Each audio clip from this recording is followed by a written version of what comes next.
जब उसने Huang Fang के शब्द सुने तो मैनेजर लियू का चेहरा थोड़ा उदास हो गया। हालांकि आखिरकार वह जियांगू में बूढ़ा था, वह जल्द ही शांत हो गए। हुआंग फैंग को पता चल जाना चाहिए था कि वह सू यूमो के कार्यालय में कुछ ढूंढ रहा था। हालांकि वह अपनी पहचान को लेकर आश्वस्त नहीं थे। वह थोड़ी देर के लिए बेवकूफ बना सकता था। हालांकि उसकी पहचान कल उजागर हो गई होगी ये, और मुझे लगता है कि यह अलग है, लेकिन इन दस्तावेजों को प्राप्त करना अच्छा है। भले ही मैं ये नौकरी खो दूं, फिर भी एक बेहतर नौकरी मेरा इंतजार कर रही है। यह आप हैं, हुआंग फैंग। राष्ट्रपति सू ने मुझे कुछ लेने के लिए यहाँ आने के लिए कहा। अब जब मेरे पास यह है तो मैं पहले जाऊंगा। प्रबंधक लियू यांग ने यांग के हाथ में दस्तावेज के बारे में कहा। हुआंग फैंग ने पूछना समाप्त करने के बाद से प्रबंधक लियू की अभिव्यक्ति पर ध्यान दिया है। उसकी घबराहट हुआंग फैंग की नजरों से बच नहीं पाई। हुआंग फैंग अपने दिल में एक विचार के बारे में अधिक आश्वस्त है, लेकिन वह इसे कुछ समय के लिए स्वीकार नहीं कर सकते हैं। हुआंग फैंग को समझ नहीं आता, प्रबंधक लियू कंपनी के सुरक्षा विभाग के प्रबंधक भी है, वह इस तरह की चोरी कैसे कर सकता है। प्रबंधक लियू, एक मिनट रुके।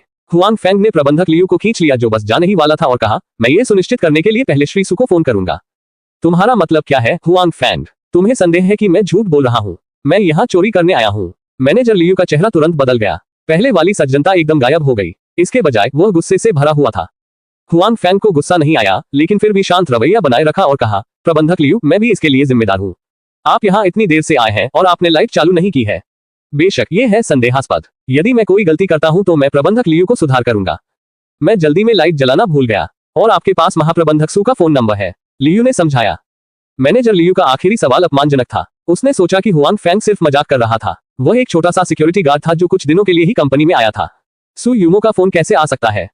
प्रबंधक लियू को यह नहीं पता है कि हालांकि हुआंग फैंग लंबे समय से यहाँ नहीं है, लेकिन उनकी और सू यूमो के बीच काफी बातचीत होती है। निजी तौर पर भी उनके बीच अच्छे संबंध हैं। इसमें कोई आश्चर्य की बात नहीं है कि वे एक दूसरे से फोन पर बातचीत करते रहते हैं। तारांकन भी ये लेख 5 तारांकन जिक्सियाओ तारांकन शुओ तारांकन नेट से है। ओ अपडेट 4 नया 2 तेज 3 बुलेट फ्री तारांकन विंडो तारांकन। बेहतर नवल पढ़ने के लिए आप हमारे YouTube चैनल और ऑडियो एक्सप्लेन टेलीग्राम चैनल से जुड़ सकते हैं। 119 इससे कैसे निपटे। हुआंग फैंग ने प्रबंधक लियू की अवमानना देखी, लेकिन उन्होंने कुछ भी स्पष्ट नहीं किया। इसके बजाय उसने सीधे अपना सेल फोन निकाला, सू यूमो का फोन मिलाया और अपने वास्तविक कार्यों से साबित कर दिया कि उसके पास सू यूमो का फोन था या नहीं। दूसरी तरफ सू यूमो आराम करने के लिए तैयार है। फोन की घंटी बजती हुई बहुत देर हो चुकी है। वह सोचती है कि यह जिमिंग जियाओ का फोन है। जब वह कॉल डिस्प्ले देखती है तो जाहिर तौर पर चौंक जाती है। कुछ लोग नहीं जानते हुआंग फैंग इस समय कैसे कॉल कर सकते हैं। क्या वह खुद को ढूंढ रहा है? सू यूमो का दिल उछल पड़ा। यदि हुआंग फैंग अन्य समय पर फोन करती तो वह इसके बारे में ज्यादा नहीं सोचती।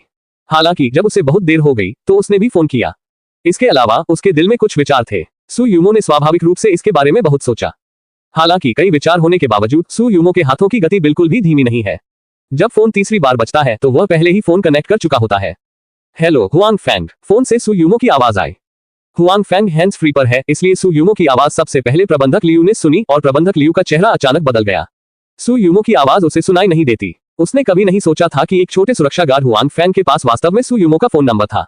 इसके अलावा सू यूमो को बुलाने के बाद सू यूमो ने वास्तव में उत्तर दिया। उसने हुआंग फैंग का नाम भी पुकारा। जाहिर है सू यूमो हुआंग फैंग को भी जानती थी। हुआंग फैंग को सू यूमो का फोन नंबर किसी और तरीके से नहीं मिला। बिना किसी हिचकिचाहट के सू यूमो की आवाज सुनने के बाद मैनेजर लियू को पता चल गया कि वह बेनकाब हो गया है और मुड़कर चला गया। प्रबंधक लियू, आप कहाँ जल्दी में हैं? श्री सू का फोन कनेक्ट हो गया है, इसलिए आप इसे सुनना नहीं चाहते। हुआंग फैंग ने 2 कदम चलते हुए प्रबंधक लियू से कहा। हुआंग फैंग, आप किस बारे में बात कर रहे हैं? वहां पर सू यूमो थोड़ा भ्रमित है। मैं नहीं जानता कि हुआंग फैंग का क्या मतलब है। क्या उसने गलती से फोन डायल कर दिया और उसे पता नहीं चला कि वह इस समय अन्य लोगों से बात कर रहा है? हुआंग फैंग, मैं आपको सलाह देता हूं कि आप अपने काम से काम न रखें, अन्यथा यह आपके लिए अच्छा नहीं होगा। जब प्रबंधक लियू ने हुआंग फैंग को आते देखा तो उसने हुआंग फैंग को धमकी देना बंद कर दिया। प्रबंधक लियू, यह आपकी गलती है। जब मैं पहली बार यहाँ आया था तो क्या आपने मुझसे नहीं कहा था कि आपको कंपनी के हितों की रक्षा के लिए अपना सर्वश्रेष्ठ प्रयास करना चाहिए? अब मेरे ऐसा करने में क्या गलत है? हुआंग फैंग ने हल्के से कहा कि प्रबंधक लियू को स्पष्ट रूप से पता था कि वह बेनकाब हो चुका है और छिपने के लिए तैयार नहीं था। दूसरी तरफ सू यूमो को एहसास हो रहा है कि कुछ गड़बड़ है। वह बोलता नहीं है और चुपचाप सुनता है। हुआंग फैंग, मैं तुम्हें चेतावनी दे रहा हूँ, बेहतर होगा कि तुम इस मामले पर ध्यान न दो जब तुम्हें कुछ दिखाई न दे। बाद में मैं तुम्हारे साथ बुरा व्यवहार नहीं करूंगा। यदि तुम अपनी नौकरी खो देते हो तो मैं व्यवस्था करने में तुम्हारी मदद करूंगा बेहतर। प्रबंधक लियू ने कहा। लेकिन अगर मुझे यहाँ का काम पसंद आ जाए तो मैं क्या करूं? हुआंग फैंग ने कुछ शर्मिंदगी में कहा। हुआंग फैंग, क्या तुम मुझे रोकोगे? प्रबंधक लियू ने अपनी आंखें सिकोड़ ली और कहा कि यदि वह सुरक्षा विभाग का प्रबंधक बन सकता है तो प्रबंधक लियू के पास अभी भी 2 क्षमताएं हैं। वह हुआंग फैंग को केवल तभी धमकाता और लालच देता है यदि वह अपनी बात से कतराने को तैयार नहीं है। वास्तव में वह ये नहीं सोचते कि एक कॉलेज छात्र जिसने कई वर्षों से स्नातक नहीं किया है वह उनका प्रतिद्वंद्वी हो सकता है। प्रबंधक लियू, मैं यहाँ सुरक्षा गार्ड हूँ। अब कोई यहाँ से चोरी कर रहा है। आपको क्या लगता है मुझे क्या करना चाहिए? हुआंग फेंग ने हल्के से कहा। उसने मैनेजर लियू की आंखों में भी जानलेवा भावना देखी। हालांकि यह आदमी स्पष्ट रूप से तियान जून से भी बदतर है। यहाँ तक कि हत्यारी आत्मा को भी ज्यादा दबाव महसूस नहीं होता है। आपने इसके लिए पूछा। जब मैनेजर लियू ने देखा कि हुआंग फेंग ने खुद के साथ कुछ बुरा करने का मन बना लिया है, तो वह अब विनम्र नहीं रहा। वह अब और नहीं खींच सकता था। इसमें जितना अधिक समय लगेगा, ऐसा होने की संभावना उतनी ही अधिक थी। कौन जानता है कि फोन के दूसरी तरफ सु यूमो पुलिस को बुला लेगी या नहीं। सच कहूं तो सु यूमो वास्तव में पुलिस को बुलाना भूल गई। उन्हें सिर्फ यहाँ के विकास की चिंता है। वह न केवल इस बात से घबराई हुई है कि प्रबंधक लियू ने क्या चुराया है, बल्कि वह हुआंग फेंग की सुरक्षा को लेकर भी घबराई हुई है। प्रबंधक लियू को उनके द्वारा पदोन्नत किया गया था। स्वाभाविक रूप से वह ये भी जानती है कि प्रबंधक लियू के पास कुछ कौशल है, अन्यथा वह उसका पुनः उपयोग नहीं कर सकती। ध्यान से फोन के दूसरी तरफ सु यूमो को भी लगा कि मैनेजर लियू खुद की मदद करने में असमर्थ है। उसने हुआंग फेंग को याद दिलाने के लिए अवचेतन रूप से पुकारा। हालांकि हुआंग फेंग स्पष्ट रूप से तैयार थे। मैनेजर लियू को रोकने के बाद वह तैयार हो गया। जब प्रबंधक लियू ने उसे मुक्का मारा तो उसके साथ कोई दुर्घटना नहीं हुई। मेरा कहना है कि प्रबंधक लियू के पास कुछ कौशल है। कम से कम वह कल मिले छोटे गैंगस्टर हुआंग फेंग से ज्यादा बुरा नहीं है। बेशक वह अभी भी तियान जून से बहुत खराब है। हुआंग फेंग पर बिल्कुल भी दबाव नहीं है। हुआंग फेंग सीधे अपना दाहिना हाथ बढ़ाते हैं और दूसरी तरफ की मुट्ठी पकड़ लेते हैं। फिर वह मुड़ता है और प्रबंधक लियू पर झुक जाता है। इससे पहले कि वह प्रतिक्रिया करता, वह अपने कंधे पर गिर जाता है और दूसरों को सीधे जमीन पर गिरा देता है। पूरी क्रिया बिना किसी रुकावट के पूरी होती है। हुआंग फेंग ने पहले भी इस क्रिया को देखा और समझा है, लेकिन वह सीमित ताकत वाला एक सामान्य व्यक्ति था। ये क्रिया करना आसान नहीं है। अब अपनी आंतरिक शक्ति के कारण वह इस क्रिया को करने में सचमुच निश्चिंत हो जाता है। जब प्रबंधक लियू को हुआंग फेंग द्वारा फेंक दिया गया था, तो उसे तुरंत 7 मांस और 8 सब्जियों की स्थिति में फेंक दिया गया था। उसकी आंखें सितारों से भरी थी और उसे लगा कि उसके आंतरिक अंग विस्थापित हो गए हैं। प्रबंधक लियू, लोगों पर हमला करना अच्छी बात नहीं है। हुआंग फेंग नीचे बैठ गए। मैनेजर लियू के हाथ से दस्तावेज छीन लिया, उसकी आंखों में सामग्री देखी, फिर अपनी जेब से फोन निकाला और सु यूमो से कहा, मिस्टर सु, आपने अभी अभी खबर सुनी है। प्रबंधक लियू ने अभी अभी आपके कार्यालय में प्रवेश किया और किस प्रकार की वजन घटाने वाली दवा के बारे में एक दस्तावेज चुरा लिया। आप इससे कैसे निपटते हैं? अब जब सु यूमो को इसके बारे में पता चल गया है, तो हुआंग फेंग निश्चित रूप से इससे निपटने के लिए इसे सु यूमो को दे देगा। सु यूमो ने हुआंग फेंग की बातें सुनी और पूछा, तुम्हें क्या बात है? क्या तुम्हें चोट नहीं लगी? अभी अभी फोन पर झगड़ा हुआ था, लेकिन वह नहीं जानती थी कि कौन हारा और क्या हुआंग फेंग को चोट लगी थी। इसलिए फोन कनेक्ट करते समय पहली बार उसे उस दस्तावेज की नहीं, बल्कि हुआंग फेंग की स्थिति की परवाह थी। हुआंग ने कहा, मैं ठीक हूं, लेकिन मैनेजर लियू इतने अच्छे नहीं है। यदि आप ठीक हैं, तो वह दस्तावेज कंपनी के लिए बहुत महत्वपूर्ण है।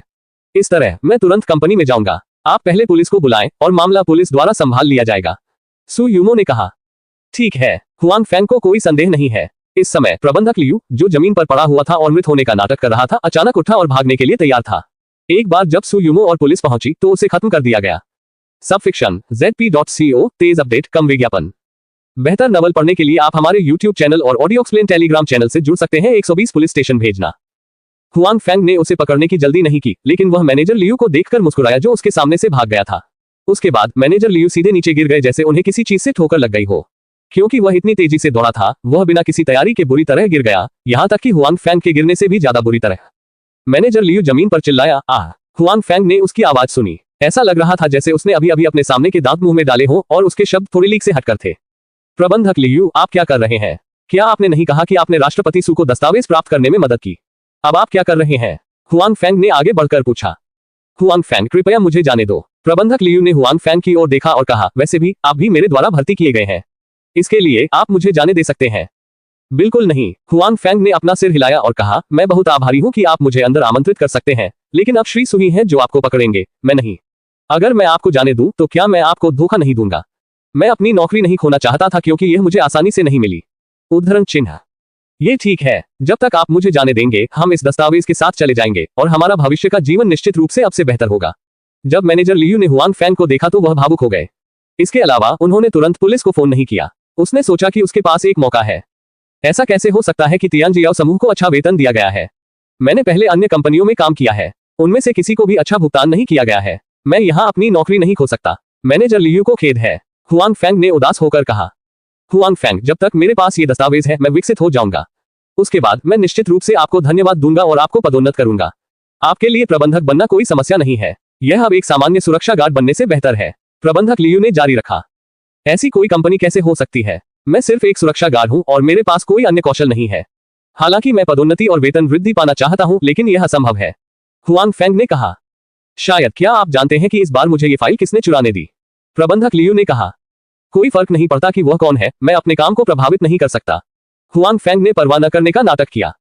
मैं आपको बताता हूँ, ये प्रबंधक युआन है, किंगशेन शाखा में लैंडर समूह के महाप्रबंधक। क्या लैंडर को पता है? वो एक बहुराष्ट्रीय समूह है, तियानजियाओ समूह से भी अधिक। अब आप तियानजियाओ समूह से निपटना चाहते हैं। क्या आपको लगता है कि तियानजियाओ समूह इसे सहन कर सकता है?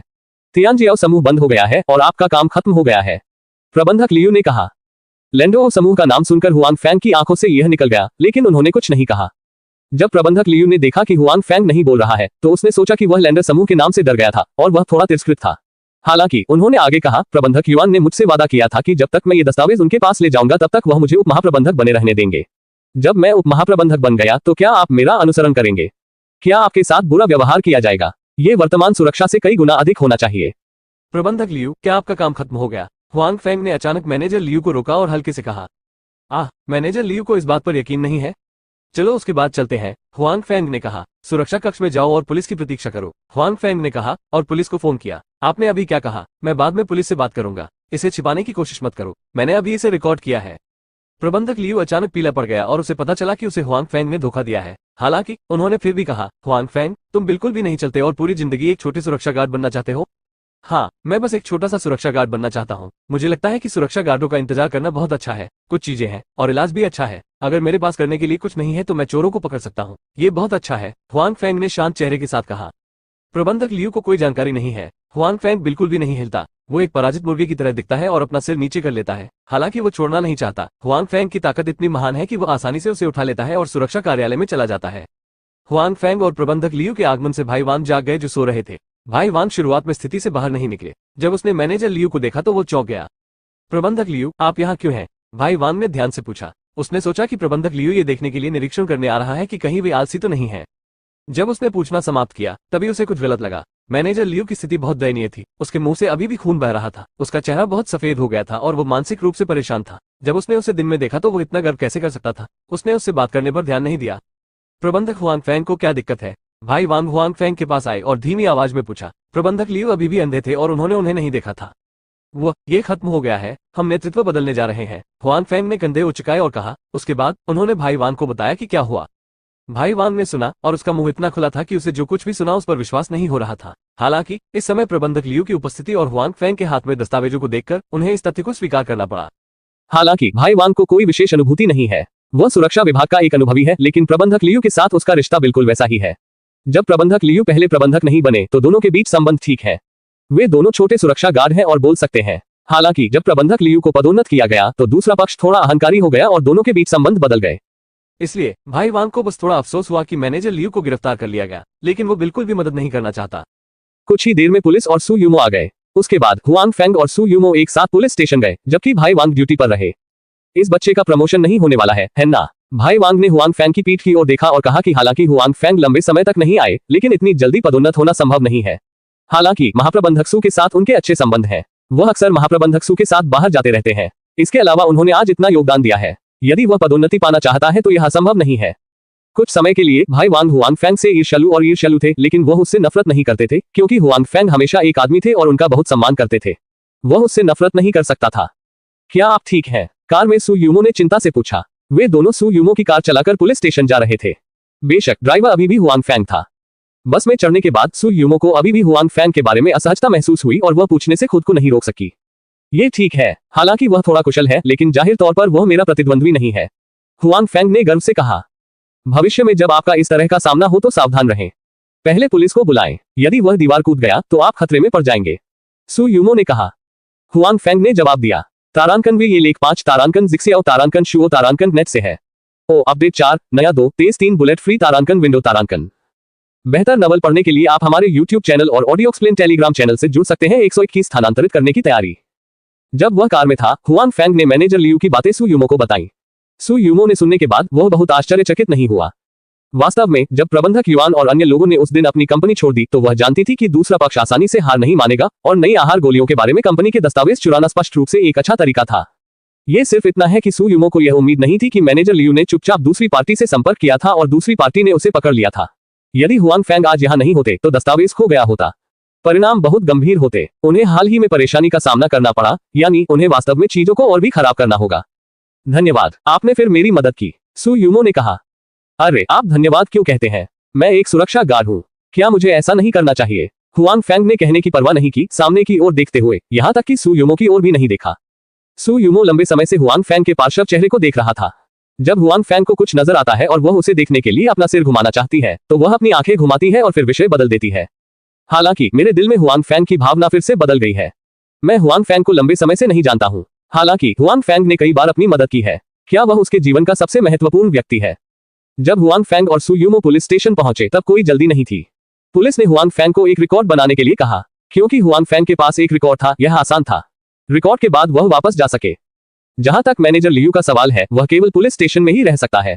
वह कितने समय तक रुकेगा, हुआंग फेंग को नहीं पता। क्या आपको लगता है कि आप इस बार प्रबंधक युआन को शामिल कर सकते हैं? उस स्थिति में उनके पास परेशानी खड़ी करने की ऊर्जा नहीं होगी।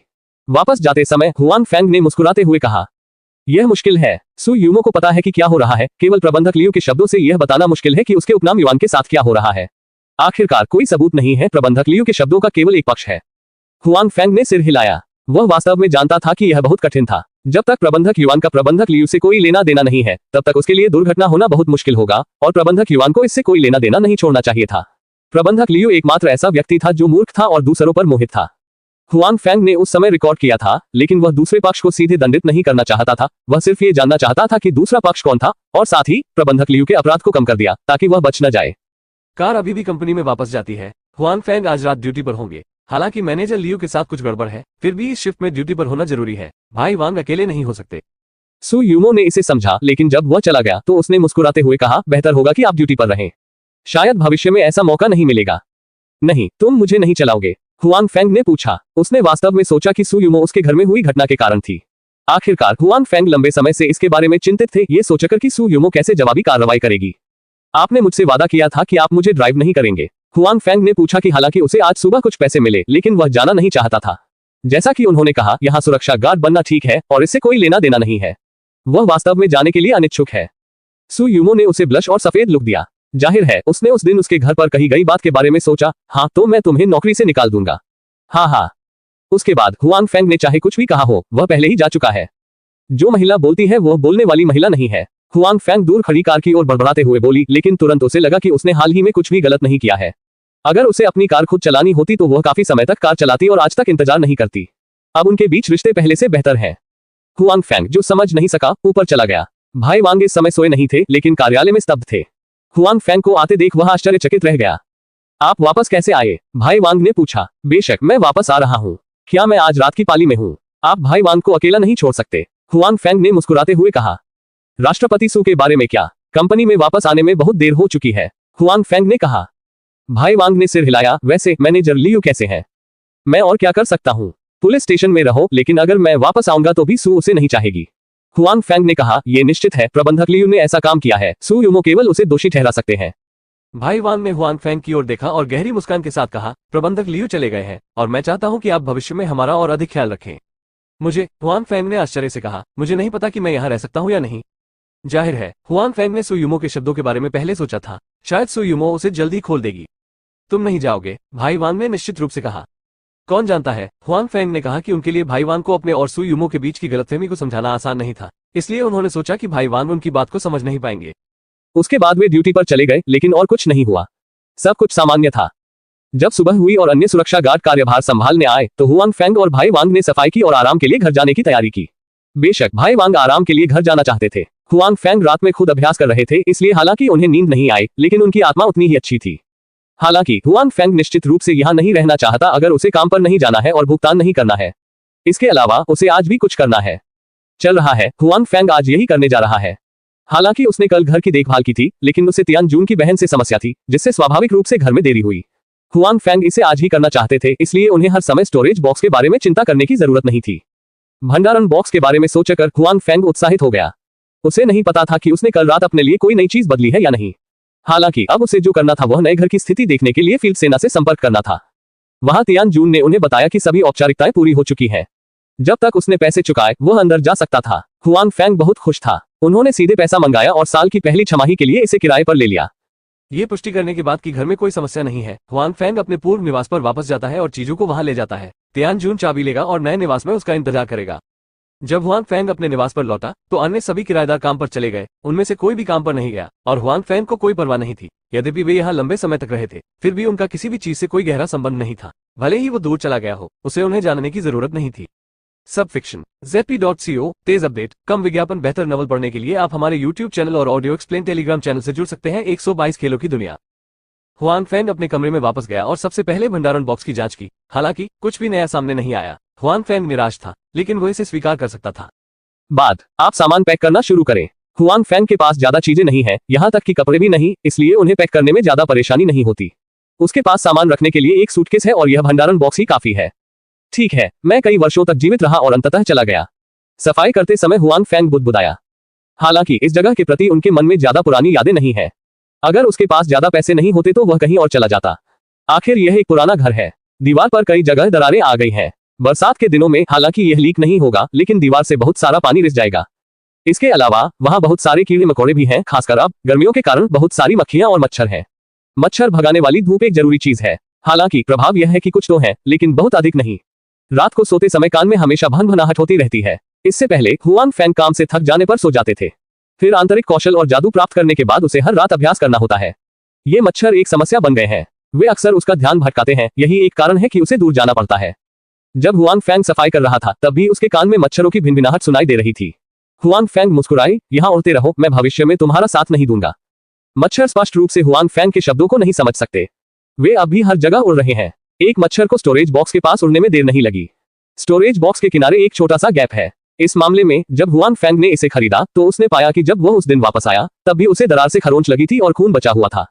हालांकि यद्यपि एक अंतर है, अंतर बड़ा नहीं है, जो भंडारण बॉक्स के सामान्य उपयोग को प्रभावित नहीं करता है और चीजों को सामान्य रूप से रखा जा सकता है। अब पास का मच्छर उत्सुक लगता है और अंतराल की ओर उड़ जाता है। फिर अंतराल का पालन करें और भंडारण बॉक्स में उड़ जाएं। हुआंग फैंग के लिए अंतर छोटा होना चाहिए, लेकिन मच्छर के लिए यह अंदर उड़ने के लिए पर्याप्त छोटा नहीं है। ये सिर्फ इतना है कि यह मच्छर, जो थोड़ा जिज्ञासु प्रतीत होता है, उसने उड़ने के बाद से आसपास की स्थिति नहीं देखी है। उसके शरीर के चारों ओर एक हल्की सी रोशनी चमकती है और फिर वो गायब हो जाता है। जल्द ही हुआंग फैंग के भंडारण बॉक्स में एक नया प्राणी है, लेकिन ये स्पष्ट रूप से पूर्व मच्छर नहीं है। और हुआंग फैंग, जो सामान पैक करने में व्यस्त है, उसे हल्की रोशनी नहीं मिल रही है। एक छोटे मच्छर के बारे में तो बात ही छोड़ दे, उसके भंडारण बॉक्स में उड़ने के बाद वो जल्द ही गायब हो जाता है और उसकी जगह किसी अन्य प्राणी ने ले ली है। जल्दी करो, सब लोग अधिक मेहनत करो, ये काम नहीं करेगा। आओ जादूगर, कौशल खेले। रुको, मैं आगे की सभी लड़ाइयों पर डटा रहूंगा। यह मरने वाला है, जीत बस करीब है, हर कोई डटे रहेगा। इस समय सैकड़ों लोग एक बड़े सफेद भेड़िए जैसे जीव को घेर कर हमला कर रहे हैं। ये लोग विभिन्न युद्ध के कपड़े पहने हुए हैं, कुछ तलवारें पकड़े हुए हैं, भेड़िए जैसे प्राणी के सामने खड़े हैं, कुछ जादू की छड़ी पकड़े हुए हैं और दूर प्राणी पर जादू छोड़ रहे हैं। नाशेंग में सभी प्रकार के जादू, रंगीन चीज का शरीर उड़ता है। इन लोगों के अलावा काले कपड़े पहने कुछ लोग भी हैं जो विशाल भेड़िए के चारों ओर घूमते हैं। एक बार जब वे प्रकट होंगे तो वे विशाल भेड़िए को कठिन समय देने के लिए अपने हाथों में खंजर का उपयोग करेंगे। हालांकि भले ही भेड़िया लोगों से घिरा हो, उसकी विनाशकारी शक्ति छोटी नहीं है। यह अपने मुंह से आग की लपटें निकालता है। अचानक उसके सामने कई सैनिक जमीन पर गिरकर मर जाते हैं। हालांकि मृत्यु के कुछ ही समय के भीतर शव गायब हो जाएंगे, जबकि अन्य लोगों को इस स्थिति पर आश्चर्य नहीं होता है। जाहिर है उन्होंने और भी बहुत कुछ देखा है। ये बहुत है। शुरुआत में जब ये लोग भेड़िए को घेरने आए तो इनकी संख्या हजारों में थी, लेकिन अब केवल सैकड़ों ही बचे हैं। हालांकि लोग बिल्कुल भी निराश नहीं थे, क्योंकि उन्होंने जीत की आशा देखी थी। हालांकि भेड़िया अभी भी मार रहा था, लेकिन उसकी शक्ति पहले की तुलना में बहुत कम थी और वह अस्त व्यस्त भी था। इस विशालकाय भेड़िए जैसे जीव को यूनिक्स ज़ियाओ सीरीज कहा जाता है। ऐसा कहा जाता है कि यह एक प्राचीन एलियन है। इसमें न केवल भेड़िए जैसी शक्तिशाली हाथापाई पर हमला करने की क्षमता है, बल्कि यह कई तरह के जादू भी छोड़ सकता है, जो बहुत डरावना है। यूनिक्स ज़ियाओ सीरीज को घेरने वाले सभी लोग गिल्ड हैं, और यह वास्तविक दुनिया नहीं है, बल्कि एक आभासी खेल की दुनिया है। लेकिन यह वास्तविक दुनिया से अलग नहीं है। आज के समाज में विज्ञान और प्रौद्योगिकी बहुत विकसित हो गई है और आभासी खेलों पर शोध किया गया है और उन्हें संचालन में लाया गया है। लोग अब माउस और कीबोर्ड के माध्यम से नहीं, बल्कि वर्चुअल हेलमेट और वर्चुअल न्यूट्रिशन वेयरहाउस के माध्यम से गेम खेलते हैं। इन दो चीजों के माध्यम से लोगों की चेतना खेल में प्रवेश कर सकती है। पर्याप्त वास्तविकता के कारण ये खेल की तरह शरीर में प्रवेश करने जैसा है। इसमें होने वाली क्रिया वास्तविकता से अलग नहीं है। अब जो गेम सभी खेलते हैं उसे कई देशों द्वारा संयुक्त रूप से जारी किया जाता है। इसे नई दुनिया कहा जाता है। इसका बहुत प्रभाव है और बहुत से लोग इसे खेलते हैं। ये कहा जा सकता है कि खेल में रुचि रखने वाले लगभग सभी लोग खेल में प्रवेश कर चुके हैं। जहां लोग हैं वहां विवाद है। इस खेल में भी यही सच है। शुरुआती चरण में ये ठीक है, बाद में जितनी अधिक प्रतिस्पर्धा उतने अधिक क्षेत्र और संसाधन। ये गिल्ड एक बड़ा गिल्ड है जिसमें कई उच्च स्तरीय खिलाड़ी हैं। आज उन्होंने चांदी के चांद की गरजने वाली सीरीज को घेरने के लिए हजारों लोगों को संगठित किया है। निस्संदेह वे इस प्राणी को बिना किसी कारण के नहीं घेरेंगे। सिल्वर मून चिल्लाने वाला भेड़िया एक दिव्य जानवर है। खेल के बाद के चरण में भी ऐसा प्राणी एक भयानक अस्तित्व है। ये बिल्कुल ऐसा कुछ नहीं है जिससे एक व्यक्ति या कई लोग निपट सके। भले ही गिल्ड ने इसे घेरने के लिए हजारों लोगों को भेजा हो, ये भी एक भारी नुकसान है। हालांकि आयोजक का स्पष्ट रूप से हार मानने या पछताने का कोई इरादा नहीं है। एक बार जब ऐसे जानवर को मार दिया जाता है तो उसे भारी और अप्रिय सामग्री और उपकरण प्राप्त होंगे। बेशक सबसे महत्वपूर्ण बात यह है कि इसमें सिटी ऑर्डर बनाने का मौका है। नगर निर्माण आदेश, ऐसे प्रतीक से शहर का निर्माण और शक्ति का विस्तार किया जा सकता है। इस बार यही उनका सबसे अहम लक्ष्य है। सब फिक्शन ZP.co तेज अपडेट, कम विज्ञापन, बेहतर नॉवल पढ़ने के लिए आप हमारे YouTube चैनल और ऑडियो एक्सप्लेन टेलीग्राम चैनल से जुड़ सकते हैं। 123 किसी ने एक राक्षस को पकड़ लिया। नगर निर्माण क्रम एक पौराणिक चीज है। पूरे खेल में कोई भी व्यक्ति जो थोड़ा भी महत्वाकांक्षी है वो इसे पाना नहीं चाहता। अपने पीछे सरकार की छाया रखने वाले कई संघ हमेशा इस चीज की तलाश में रहते हैं और सामान्य संघ भी इस चीज के लिए उत्सुक रहते हैं। ये कहा जा सकता है कि शहर के निर्माण क्रम से ताकत में कम से कम एक स्तर का सुधार किया जा सकता है। जब तक विकास अच्छा है, अन्य गिल्ड दूर हो सकते हैं। और लिंगजियाओ वैली नामक गिल्ड को भी पता है कि यहाँ सहयोग से एक जानवर है। सामान्य तौर पर भले ही उन्हें जानवर मिल जाए, वे ऐसा करने की हिम्मत नहीं करते। आखिरकार खेल अभी अंत तक नहीं पहुंचा है और सभी लोगों की ताकत शीर्ष तक नहीं पहुंची है। वे जानवर के बिल्कुल भी विरोधी नहीं है और भी लोगों का यही सच है। हालांकि उन्हें सहयोग से पता चला कि जानवर एक माँ है, यह महत्वपूर्ण नहीं है। महत्वपूर्ण बात यह है कि वो गर्भवती है और बच्चे को जन्म देने वाली है। इस समय जानवर गिरावट के दौर में है और उसकी क्षमता बहुत कम हो गई है। इस तरह उच्च स्तरीय गिल्ड सदस्यों को अवसर मिलेगा। शहर बनाने का प्रलोभन बहुत बड़ा है। भले ही उन्हें इसे बेचने की जरूरत न हो, लेकिन ये पैसा उनके लिए अपना शेष जीवन चिंतामुक्त होकर बिताने के लिए पर्याप्त होगा। इसलिए चर्चा के बाद वे सभी एक मौका लेने का फैसला करते हैं और वे सभी जानते हैं कि भले ही उनकी ताकत कमजोर हो जाए, लेकिन मौजूदा खिलाड़ियों द्वारा जानवर का मुकाबला नहीं किया जा सकता है। एक बार जब वे बहुत अधिक खो देते हैं तो उन्हें अभी तक यह नहीं मिला है। जब शहर के निर्माण के आदेश की बात आती है तो उनके गिल्ड की ताकत बहुत कम हो जाएगी, प्रथम श्रेणी के गिल्ड से अंत में दूसरे या यहाँ तक कि तीसरे श्रेणी के गिल्ड तक। इसलिए जानवर को दी गई यह चुनौती एक जुआ कही जा सकती है। यदि वे जीतते हैं तो उनका गिल्ड पूरे खेल में पहला गिल्ड बन सकता है जो पूरे खेल के लिए प्रसिद्ध है, यहाँ तक कि वास्तविक दुनिया में भी। एक बार जब वे शत हार जाते हैं तो उनकी ताकत बहुत कम हो जाएगी और वे कभी भी उबर नहीं पाएंगे। हार मत मानो सब लोग, यह मरने वाला है। रुको, गिल्ड के अध्यक्ष लिंगजियाओ ने हमला किया और प्रोत्साहित किया। वो एक उग्र जादूगर है और उसकी ताकत कमजोर नहीं है। हालांकि उसकी मुख्य ऊर्जा आमतौर पर गिल्ड के प्रबंधन में होती है, इसलिए वो शीर्ष पर नहीं है। उसके न मरने का कारण यह है कि लोग उसकी रक्षा करते हैं। आखिरकार वो अभी भी युद्ध की कमान संभालता है। इस समय कई गिल्ड सदस्य भी उत्साहित हैं। सिल्वर मून हाउलिंग सीरीज की गति वास्तव में शुरुआत की तुलना में बहुत धीमी है। इससे हत्या की आशंका है। इसके अलावा एक बार जब उन्हें शहर बनाने का आदेश मिल जाता है तो उनके गिल्ड के पहले गिल्ड बनने की संभावना होती है और उनके सभी सदस्य गौरवान्वित होते हैं। ये यही रहेगा, अच्छा नहीं, पुनर्जन्म आ रहा है। जैसे ही सभी लोगों ने अपने कौशल और जादू को जारी करने की कोशिश की, एक गिल्ड सदस्य ने अचानक गिल्ड के अध्यक्ष लिंग जियाओजियो तियानदाओ से संपर्क किया। लिंग जियाओजियो तियान ने अन्य लोगों को यहाँ आने और उनके कार्यों में बाधा डालने से रोकने के लिए परिधि पर गार्ड की व्यवस्था की। नई दुनिया में पुनर्जन्म भी एक बड़ा समाज है। इसका पैमाना लिंगजियाओ घाटी से भी बड़ा है। पिछले पारंपरिक खेलों में हम अक्सर उनके आंकड़े देख सकते हैं। नई दुनिया में उनका विकास भी अच्छा हो रहा है।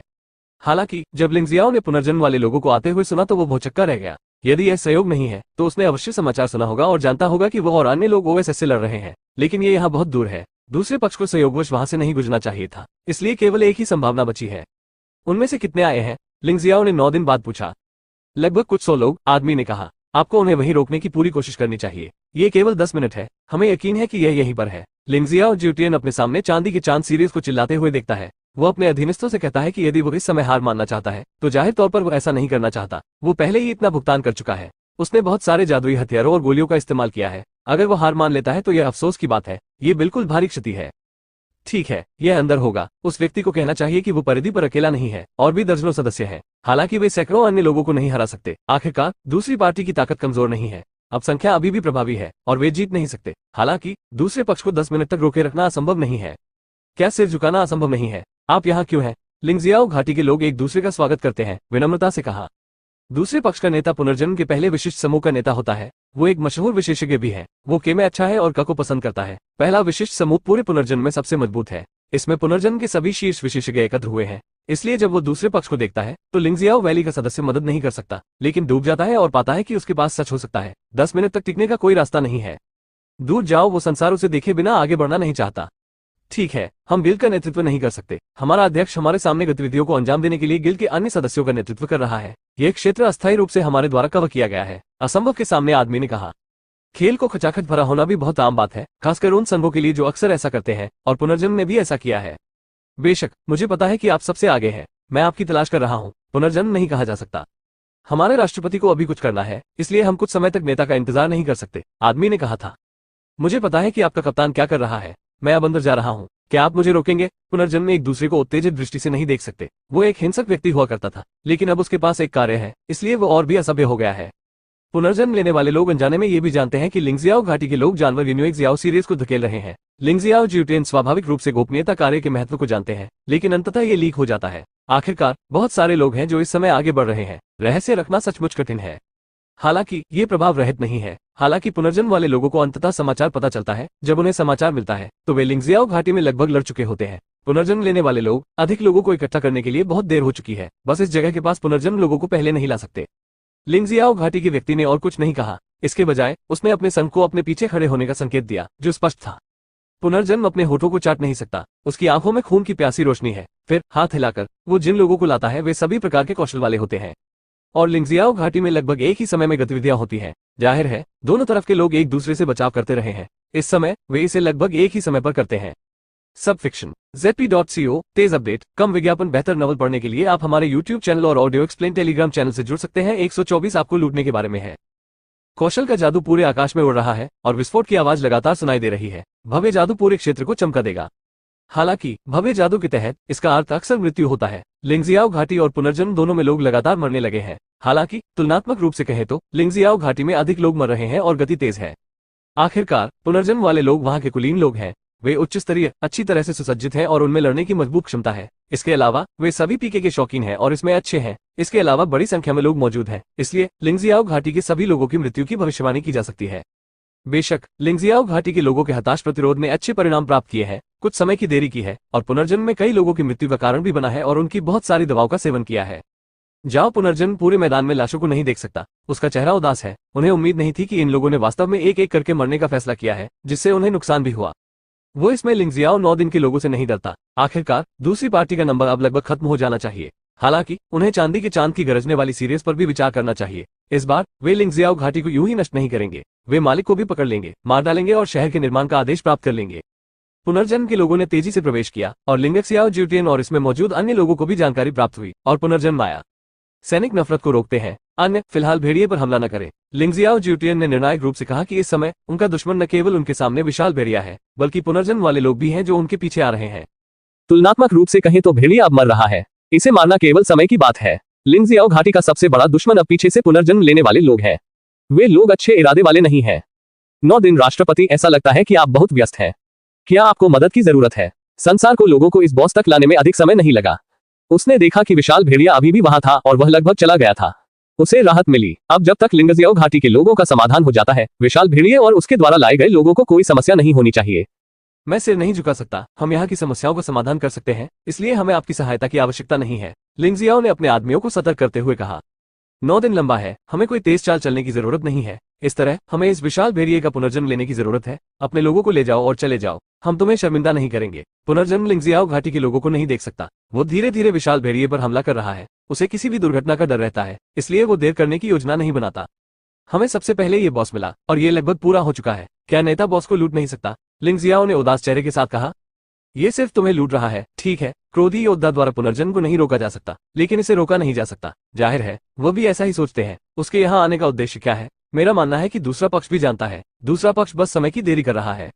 लिंगजियाओ घाटी और आपके बीच पुनर्जन्म हमेशा ये रहा है कि कुएं का पानी नदी के पानी को अपमानित नहीं करता है और इसका नेतृत्व नेता नहीं कर सकते। क्या आप वास्तव में 2 गिल्डों के बीच संघर्ष को भड़काना चाहते हैं? लिंगजियाओ अपनी भौहें ऊपर उठाता है और पुनर्जन्म को देखता है। वो यह नहीं कह सकता। उन्होंने इस मामले को 2 संघों के बीच उठा दिया ताकि पुनर्जन्म में से तोलने में असमर्थ हो जाए।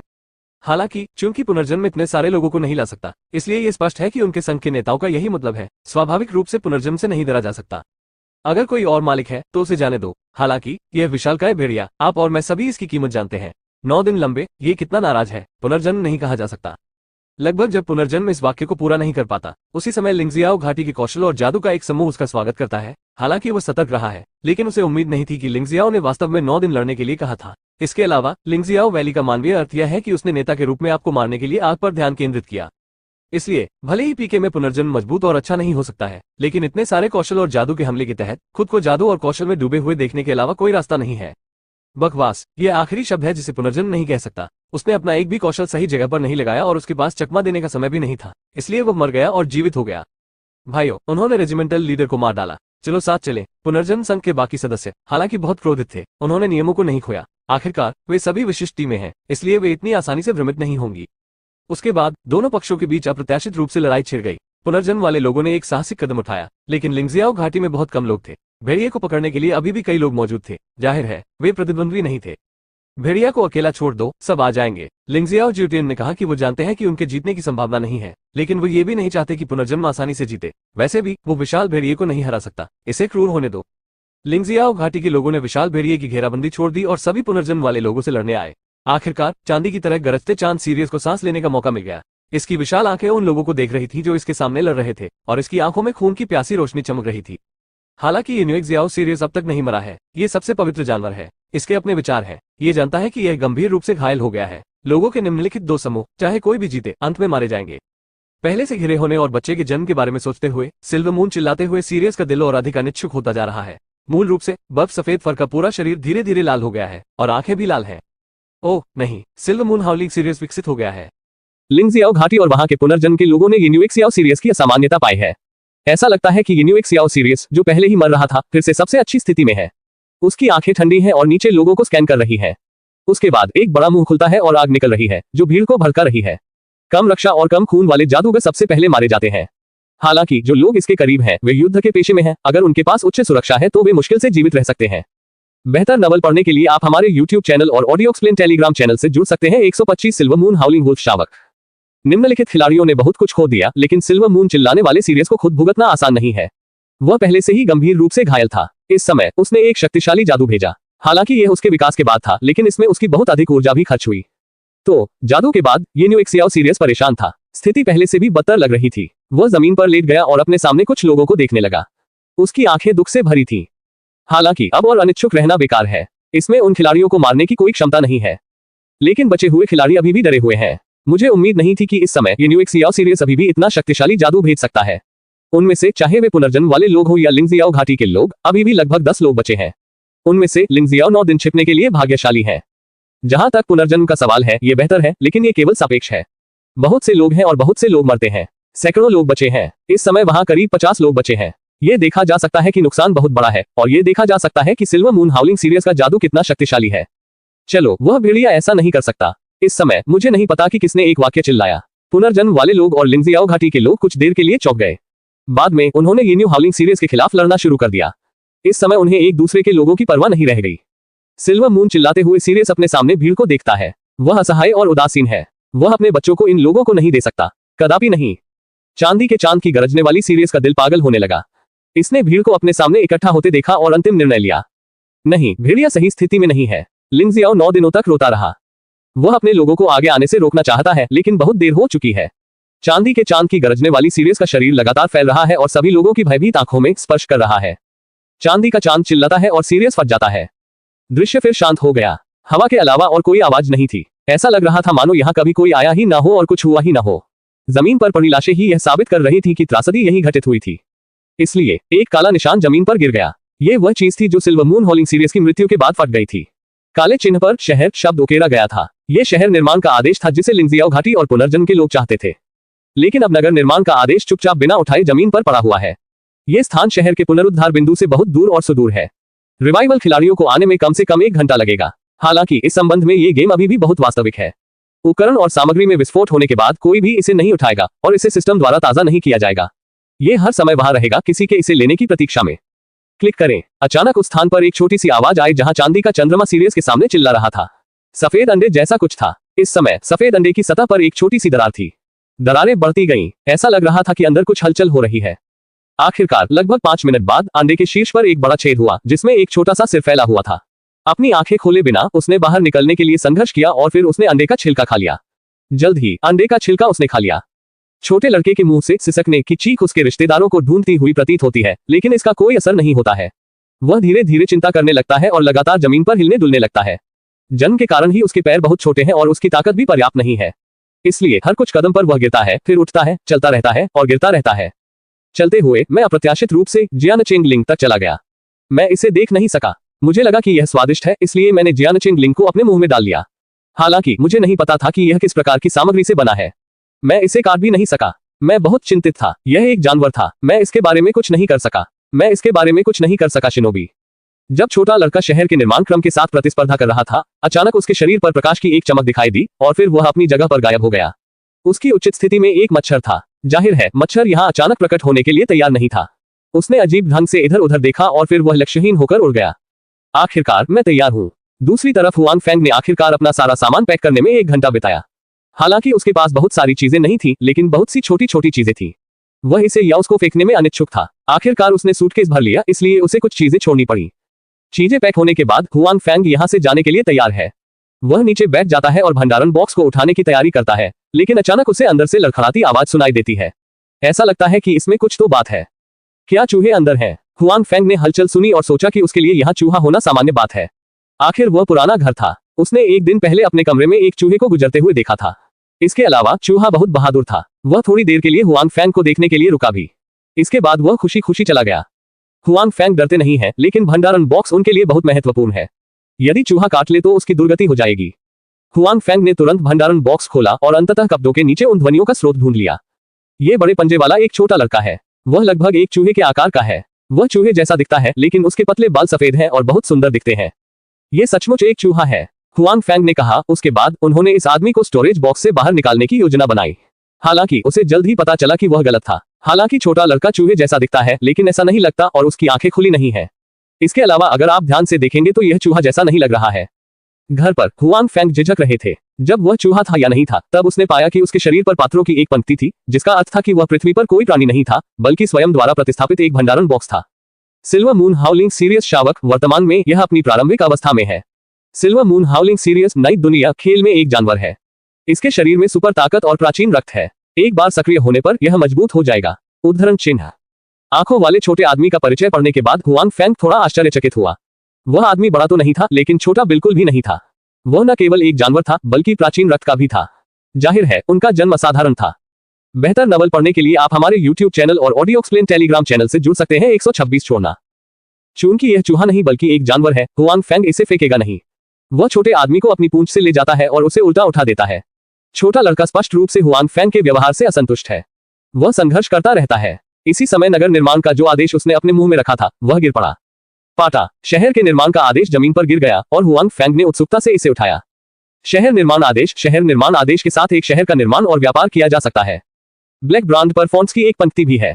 हुआंग फेंग इसे देखता है और नहीं जानता कि ब्रांड किस चीज से बना है। उसे अच्छा लगता है।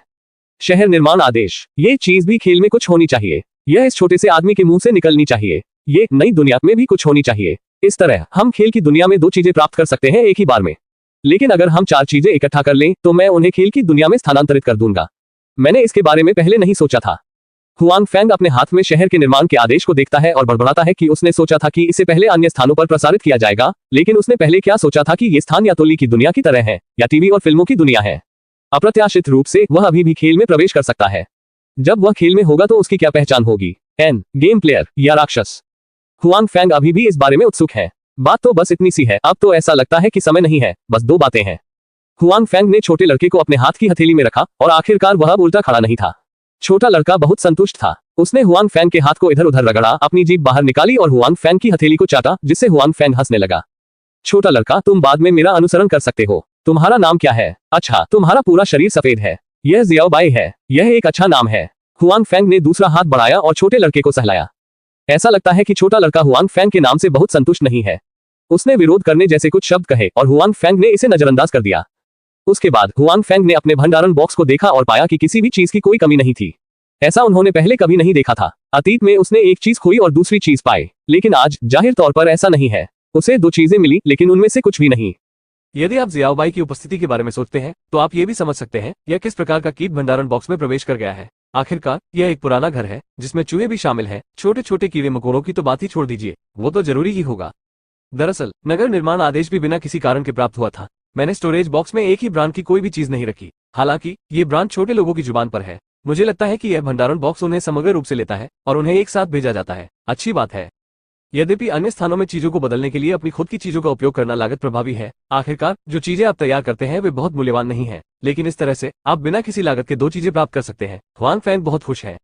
हालांकि उन्हें यह भी एहसास हुआ कि इस तरह की स्थिति एक बहुत ही विशेष स्थिति है जो भविष्य में दोबारा नहीं मिल सकती है। साथ ही इस प्रतिस्थापन के माध्यम से हुआंग फेंग को यह भी समझ में आया कि यह भंडारण बॉक्स न केवल कुछ निर्जीव चीजों को प्रतिस्थापित कर सकता है, बल्कि जीवित प्राणियों को भी प्रतिस्थापित कर सकता है, जिसके बारे में उसने पहले नहीं सोचा था। आखिरकार इस भंडारण बॉक्स में पहले से ही कुछ विविध चीजें और अन्य चीजें रखी गई हैं, इसलिए इसमें जीवित चीजों को भेजना असंभव है। यदि नहीं तो यह मौका दिल से मेल खाता है। ज़ियाओबाई के बदले में मुझे वास्तव में ये स्थिति नहीं मिलेगी। ऐसा लगता है कि ऐसे टूटे फूटे पुराने घर में रहना बिना किसी फायदे के नहीं है। हुआंग फैंग ने दीवार में दरारें और खिड़कियों के बाहर मकड़ी के जाले को देखा। उसने मन ही मन सोचा कि यदि वो उस अच्छे घर में रहता तो आज उसे यह न मिलता। चूंकि ज़ियाओबाई को बदला जा सकता है, क्या बाद में किसी को बदला जाएगा? हुआंग फैंग ये सोचने के लिए उत्सुक थे कि अगर वह एक व्यक्ति की जगह ले सके तो ये दिलचस्प होगा। वो समय और स्थान में अन्य लोगों से नहीं मिले थे। हुआंग फैंग भंडारण बॉक्स उठाता है और उस पर ज़ियाओबाई रखता है। हुआंग फैंग ने इसे अब स्टोरेज बॉक्स में रखने की हिम्मत नहीं की। यदि इसे बदला जाता है तो यह अफसोस की बात है। छोटा लड़का बहुत प्यारा है। फिर अपने दूसरे हाथ में सूटकेस लेकर हुआंग फैंग कमरे से बाहर चला गया। नीचे उसकी मुलाकात मोटे मकान मालिक से हुई जो उसका इंतजार कर रहा था। हुआंग फैंग ने इस बार मकान मालिक को यहाँ आने के लिए बुलाया। आखिरकार वो दूर जाने वाला है। उसे मकान मालिक को इसके बारे में बताना होगा। इसके अलावा उसके पास मकान मालिक के पास जमा राशि है, इसलिए वो सस्ता नहीं हो सकता। दरअसल मकान मालिक लंबे समय से यहाँ है। पहली बार जब उन्हें हुआंग फैंग का फोन आया तो वे यहाँ पहुंचे। वो इतना सक्रिय था क्योंकि पिछली बार उसे हुआंग फैंग की हार का सामना करना पड़ा था। अब वो हुआंग फैंग से डरता था। इसके अलावा वो उम्मीद कर रहा था कि हुआंग फैंग जल्दी चले जाएंगे, क्योंकि हुआंग फैंग का बल बहुत भयानक था। वह हमेशा मकान मालिक को तंग करता था। स्वाभाविक रूप से मैं आग्रह करने का साहस नहीं करता। आज हुआंग फैंग ने उसे ये कहने के लिए बुलाया कि वो दूर जा रहा है। स्वाभाविक रूप से वो खुश था, लेकिन जब वो नीचे आया तो उसे ऊपर जाने की हिम्मत नहीं हुई। उसे डर था कि हुआंग फैंग यह न समझ ले कि वो उससे जाने का आग्रह कर रहा है। हालांकि उसने अपने दिल में ऐसा सोचा था, लेकिन उसने इसे दिखाने की हिम्मत नहीं की। यदि हुआंग फैंग ने ऐसा सोचा तो वो दोषी होगा, इसलिए वो केवल इमारत में ही रह सकता है। रुको, ऊपर देखने की हिम्मत मत करो। मैं आज बाहर चला जाऊंगा। ऊपर जाओ और देखो कि कहीं कुछ टूटा तो नहीं है। इसकी जांच करो और मुझे जमा राशि दे दो। हुआंग फैंग नीचे गए और वांग पैंग से कहा। हालांकि उन्हें एक दूसरे का व्यवहार पसंद नहीं था, लेकिन वो जानबूझकर लोगों को धमकाना नहीं चाहेंगे क्योंकि उनके पास कुछ कौशल है। नहीं नहीं, हालांकि हुआंग फैंग ने उनसे जांच करने के लिए कहा, लेकिन मोटे वांग ने जांच करने की हिम्मत कहाँ की। भले ही उसे कुछ क्षतिग्रस्त मिला हो, उसने ये कहने की हिम्मत नहीं की कि हुआंग फैंग ने ऐसा किया है। यह आपकी 1000 युआन जमा राशि है, इसे गिने। वान पांगजी ने वो पैसा हुआंग फैंग को सौंप दिया जो उसने तैयार किया था। हुआंग फैंग का फोन आते ही वो पैसे तैयार कर लेता है। चूंकि मोटा वांग जांच नहीं करता है, हुआंग फैंग जानबूझकर कुछ नहीं कहेगा, क्योंकि यह एक पुराना घर है, किराया सस्ता है और बहुत अधिक जमा नहीं है। ये कुल मिलाकर केवल 1000 युआन है। हुआंग फैंग ने इसे सीधे ले लिया। हालांकि उसे बहुत सारा पैसा मिल गया था, वो 1000 युआन छोड़ना नहीं चाहता था। ठीक है, मैं जा रहा हूँ, हुआंग फैंग ने वांग पैंग से कहा। फिर उस घर की ओर देखा जहां वो लंबे समय से रहता था और उस जगह से दूर हो गया जहां वो नहीं आ सकता था। तारांकन वी लेक 5, तारांकन जिक्सियाओ, तारांकन शो, तारांकन नेट से है। ओ अपडेट 4, नया 2, तेज 3 बुलेट फ्री तारांकन विंडो तारांकन। बेहतर नवल पढ़ने के लिए आप हमारे YouTube चैनल और ऑडियो एक्सप्लेन टेलीग्राम चैनल से जुड़ सकते हैं। 127 अप्रत्याशित नियुक्तियां। एक लंबे समय जब हुआंग फैंग अपना सामान खींचकर नए निवास में ले जाता है तो तियान जून पहले से ही वहां इंतजार कर रहा होता है। कुआ तियान जून अभी भी मितभाषी है, केवल जब कल उसकी बहन की बात आती है तो वो अधिक बात कर सकता है। हुआंग फैंग को भी कोई परवाह नहीं थी। उसने वही लिया जो दूसरे पक्ष में उसे सौंपा था और उसे देखा। औपचारिकताएं पूरी कर ली गई है, आज से वो इसमें रह सकता है। अंदर मत बैठो। हुआंग फैंग ने देखा कि तियान जून ने घर की चाबी खुद को दे दी है, लेकिन उसका अंदर जाने का इरादा नहीं था, इसलिए उसने लापरवाही से पूछा। नहीं, तियान जून ने उत्तर दिया, जैसे कि वो हर समय इतना कठोर नहीं रहना चाहता था। उन्होंने आगे कहा, मुझे कुछ और करना है। अच्छी बात है। हुआंग फैंग अनिच्छुक नहीं है। ओह, वैसे आपकी बहन कैसी है? वो ठीक है, लेकिन वो कल डरी हुई थी, मैदानी सेना ने कहा। आपको सावधान रहना चाहिए। हालांकि मैं उस छोटे भाई को बहुत अच्छी तरह से नहीं जानता, लेकिन मुझे नहीं लगता कि वो आसानी से हार मान लेगा, हुआंग फैंग ने कहा। ठीक है, मुझे पता है, मैदानी सेना ने सिर हिलाया। भाई ब्याओ को समझने के लिए तियान जून को हुआंग फैंग से अधिक स्पष्ट होना चाहिए। वो ये भी जानता है कि इस बार दूसरे पक्ष को इतना बड़ा नुकसान हुआ है और वो आसानी से हार नहीं मानेगा, इसलिए वो और उनकी बहन इस समय मूल स्थान से दूर चले गए हैं। केवल आर्थिक कारणों से उसे केवल जुगी में किराए के लिए घर मिल सका, लेकिन उसने अभी तक ये क्षेत्र नहीं छोड़ा है। वास्तव में तियान जून की बहादुरी के साथ अगर उसकी छोटी बहन कल घटनास्थल पर नहीं होती तो वह भाई ब्याओ और उस युवक को आसानी से नहीं जाने देता, लेकिन वह नहीं चाहता था कि उसकी छोटी बहन को बहुत गंदा पक्ष दिखे, इसलिए वह मरा नहीं। उसके बाद तियान जून चला गया। अब वह एक मध्यस्थ है। उसकी बहन काम नहीं कर सकती, इसलिए वे केवल अकेले ही रह सकते हैं। हुआंग फैंग ने आह भरी, लेकिन वे एक दूसरे से बहुत परिचित नहीं थे और वह कुछ नहीं कह सका। हालांकि जब तियान जून अंततः चला गया तब भी हुआंग फैंग ने उसे अपना फोन नंबर दिया। यदि उसे कोई कठिनाई हो और सहायता की आवश्यकता हो तो वह स्वयं सहायता प्राप्त कर सकता है। वास्तव में हुआंग फैंग के पास पहले हमले के अलावा तियान जून की अच्छी छाप थी। हालांकि यह उस हमले के कारण ही था कि उसे अपनी कमियों का एहसास हुआ और साथ ही वो जाग गया कि वो अहंकारी नहीं हो सकता। फिर अपनी बहन के लिए तियान जून की चिंता और उसकी दयालुता को पुरस्कृत किया जाना चाहिए। हुआंग फैंग बहुत सराहनीय था। तियान जून से अलग होने के बाद हुआंग फैंग ऊपर और अपने कमरे में चला गया। स्वच्छ और उज्जवल कमरे को देखकर हुआंग फैंग को शरीर और मन से आरामदायक महसूस हुआ। आखिरकार यह बंदूकों का बदलाव है। हालांकि मैं अभी भी एक घर किराए पर ले रहा हूँ। हाँ, हुआंग फैंग अपना सामान पैक करते समय हंसे। जाहिर है वो अच्छे मूड में थे। हालांकि उन्होंने अभी भी एक घर किराए पर लिया है, लेकिन इससे काफी फर्क पड़ा है। यह एक अच्छी शुरुआत है ना? छोटे लड़के, घर पर रहो, मैं तुम्हारे लिए खाने के लिए कुछ खरीदूंगा। चीजें पैक होने के बाद लगभग दोपहर हो गई है, क्योंकि यह अभी अभी अंदर आया है, इसलिए फ्रिज में कुछ भी नहीं है। वो केवल बाहर जाकर खाना चुन सकता है और जियाबाई के लिए कुछ खाना भी खरीद सकता है। हालांकि हुआंग फैंग को ठीक से पता नहीं है कि छोटा लड़का क्या खाता है। उसके नाम से ऐसा लगता है कि वो कोई भेड़िया है, उसे मांस खाना चाहिए। बेशक ये सिर्फ अटकलें हैं। हालांकि अगर वो अपने नाम को केवल उसकी शक्ल से नहीं देखता है, तो छोटा लड़का एक नए पिल्ला जैसा लगता है, जो बहुत प्यारा है। ऐसा लगता है कि वो हुआंग फैंग की बातों को समझ गया था। छोटे लड़के ने अपना स्नेह दिखाने के लिए कुछ बार अपने हाथ रगड़े। हुआंग फैंग ने पाया कि वो छोटा लड़का वास्तव में एक जानवर था। कई बार उनकी बातें समझ में आ जाती थी। दरवाजा छोड़कर पास के एक छोटे रेस्तरां में खाना खाने के बाद हुआंग फैंग ने खरीदारी शुरू कर दी। रेफ्रिजरेटर अभी भी खाली है, उसने खाने के लिए कुछ खरीदा होगा। फिर छोटा लड़का भी खाना चाहता है, हालांकि ये बहुत छोटा लगता है। हुआंग फैंग को डर है कि अगर वह अब मांस खा रहा है तो वह इसे पचा नहीं पाएगा, इसलिए उसने कुछ कुत्ते का खाना, दूध और अन्य चीजें खरीदी। उसी समय हालांकि उनका नया घर अच्छी तरह से सजाया गया है, फिर भी उन्हें कुछ दैनिक आवश्यकताएं खरीदने की जरूरत है, इसलिए हुआंग फैंग के पास खरीदने के लिए बहुत कुछ है। सौभाग्य से आज उसकी छुट्टी है, जो खरीदारी के लिए उसके लिए पर्याप्त है। दूसरी ओर तियानजियाओ समूह में सु युमो ने प्रबंधक लियू की घोषणा की। हालांकि पुलिस स्टेशन से मैनेजर लियू के बारे में विशेष फैसला नहीं आया है, लेकिन सु युमो ने यहां अपने सुरक्षा विभाग के मैनेजर को हटाने की घोषणा की है और साथ ही उन्हें कंपनी से भी हटा दिया गया है। मैनेजर लियू के साथ सु युमो का व्यवहार हर किसी की उम्मीद के मुताबिक नहीं रहा। आखिरकार मैनेजर लियू ने वास्तव में कंपनी के महत्वपूर्ण दस्तावेज चुराने के लिए बाहरी लोगों से हाथ मिलाया। सु युमो निश्चित रूप से इस तरह की चीज को माफ नहीं करेगी, और यहाँ तक कि अन्य लोग भी इसका तिरस्कार करते हैं। लेकिन इसके बाद सुरक्षा प्रबंधक के लिए सु युमो की व्यवस्था वास्तव में हर किसी की अपेक्षा से परे थी। हर किसी को उम्मीद नहीं थी कि सु युमो एक नए व्यक्ति की व्यवस्था करेगी जो थोड़े समय के लिए कंपनी में सुरक्षा प्रबंधक के रूप में आया था। सु युमो द्वारा इस खबर की घोषणा के बाद भी कई लोग यही सवाल पूछ रहे थे, हुआंग फैंग कौन है? हाँ, सु युमो द्वारा व्यवस्थित सुरक्षा विभाग का प्रबंधक हुआंग फैंग है, एक ऐसा व्यक्ति जिससे कई मध्यम और वरिष्ठ प्रबंधक परिचित नहीं है। हालांकि सु युमो हुआंग फैंग का सामान्य परिचय भी देता है। विशेष रूप से कल रात प्रबंधक लियू ने हुआंग फैंग से मुलाकात की और उन्हें रोका। हालांकि यह आश्वस्त करने वाला नहीं है। आखिरकार हुआंग फैंग अभी अभी यहाँ आए हैं और उनकी इंटर्नशिप भी पूरी नहीं हुई है। हालांकि उन्होंने कल रात बहुत अच्छा योगदान दिया, लेकिन इससे उन्हें सीधे प्रबंधक के पद पर पदोन्नत नहीं किया जा सकता। अधिक से अधिक ये उसे पहले से ही नियमित कर्मचारी बना सकता है या उसे नकद इनाम दे सकता है, क्योंकि उसे तुरंत प्रबंधक बनाने के लिए पदोन्नत करना थोड़ा ज्यादा है। कुछ लोगों ने आपत्ति जताई, लेकिन सु युमो अपनी राय पर अड़ी रही। अपने शब्दों में उन्होंने निर्णय की घोषणा की, सभी की राय नहीं मांगी। सु युमो के आग्रह को देखकर अन्य लोग कुछ भी कहने में अच्छे नहीं हैं, लेकिन वे हुआंग फैंग के बारे में अधिक उत्सुक हैं, जो उनसे परिचित नहीं है। वो सु युमो को इतना अधिक महत्व कैसे दे सकता है? यहाँ आने के कुछ समय बाद ही उन्हें सुरक्षा प्रबंधक के पद पर पदोन्नत कर दिया गया। बेशक हर कोई इस फैसले से आश्चर्यचकित नहीं था। जब सुरक्षा प्रबंधक के रूप में हुआंग फैंग शेंग की स्थिति की खबर फैली तो दो लोगों ने अपनी असली अभिव्यक्ति दिखाई। एक है मानव संसाधन से झांग यून। जब उसने ये खबर सुनी तो उसके चेहरे पर एक अर्थपूर्ण मुस्कान आ गई। हालांकि वह जानती थी कि कुछ बातें बिना सोचे समझे नहीं कही जा सकती, नहीं तो उसका काम छूट सकता है। हालांकि उसके लिए कुछ जानना अधिक सुविधाजनक होगा। एक और बात जो आश्चर्यचकित नहीं हुई वह थी सुरक्षा विभाग में भाई वांग। सुरक्षा विभाग में नए प्रबंधक की स्थिति को लेकर सबसे अधिक चिंतित लोग वे सुरक्षा गार्ड हैं। जब से उन्हें प्रबंधक लियू की दुर्घटना के बारे में पता चला है, वे इस बात को लेकर चिंतित हैं कि नया प्रबंधक कौन होगा, जो सोचते हैं कि उन्हें आशा है और यहां तक कि गतिविधियों में भाग लेना चाहते हैं। बेहतर नॉवल पढ़ने के लिए आप हमारे YouTube चैनल और ऑडियो एक्सप्लेन टेलीग्राम चैनल से जुड़ सकते हैं। 128 यह एक सहयोग है। ये सिर्फ इतना है कि उन्होंने अपने गतिविधि संबंध के लिए इंतजार नहीं किया है। सुरक्षा विभाग के मैनेजर की नियुक्ति कम हो गई है। ये हर किसी की उम्मीद से परे का नाम है। एक नवागंतुक जो थोड़े समय के लिए यहाँ आया था, उसने वास्तव में कई पुराने सुरक्षा गार्डों को हरा दिया और सुरक्षा विभाग के प्रबंधक का पद ले लिया। हुआंग फैंग इस तरह का एक नया व्यक्ति अचानक शीर्ष पर बहुत से लोगों को आश्चर्यचकित और निराश करता है। उनमें से कई लोग हुआंग फैंग से परिचित भी नहीं है। हालांकि ऐसे व्यक्ति को अचानक सुरक्षा विभाग के प्रबंधक के रूप में नियुक्त किया जाता है। बहुत से लोग सहज नहीं है, विशेषकर वे जिन्हें पद पाने की आशा थी। हुआंग फैंग पर राय और भी अधिक है। जाहिर है ये लोग प्रबंधक हुआंग फैंग को एक सहज प्रबंधक बनने देने के लिए तैयार नहीं है। बेशक कंपनी में क्या हुआ इस समय हुआंग फैंग, जो काम नहीं करता है, स्वाभाविक रूप से नहीं जानता। दूसरी ओर दोपहर में लेंडो ग्रुप के मैनेजर युआन को आखिरकार खबर मिली कि मैनेजर लियू को दस्तावेज चुराने के आरोप में गिरफ्तार कर लिया गया है। इसका मतलब यह नहीं है कि उस बेवकूफ आदमी ने वास्तव में खुद को भर्ती किया था। बेशक प्रबंधक युआन डरता नहीं है, वैसे भी उनके और उनके बीच समझौता सिर्फ मौखिक है। उसके हाथ में हैंडल नहीं है, वो इसे साफ कर सकता है। यह आदमी जिसके पास जरूरत से ज्यादा सफलता और जरूरत से ज्यादा असफलता है। कार्यालय में मैनेजर युआन, जो अभी अभी पुलिस स्टेशन से लौटा था, ने कहा कि उसने अपना पेन अपने हाथ में तोड़ दिया है। उसे सिर्फ पुलिस ने जांच के लिए बुलाया था। आखिरकार एक रिकॉर्डिंग है, पुलिस ने उनसे जांच में मदद करने को कहा होगा। हालांकि ये सभी मैनेजर लियू के शब्द हैं। प्रबंधक युआन ने इसे स्वीकार करने से इनकार कर दिया। पुलिस के पास कोई रास्ता नहीं था, इसलिए वो वापस आ गए।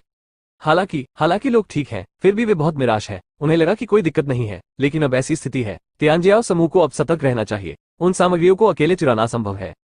अब मुझे उस दस्तावेज के साथ क्या करना चाहिए? मैनेजर युआन के बगल वाले व्यक्ति से पूछा।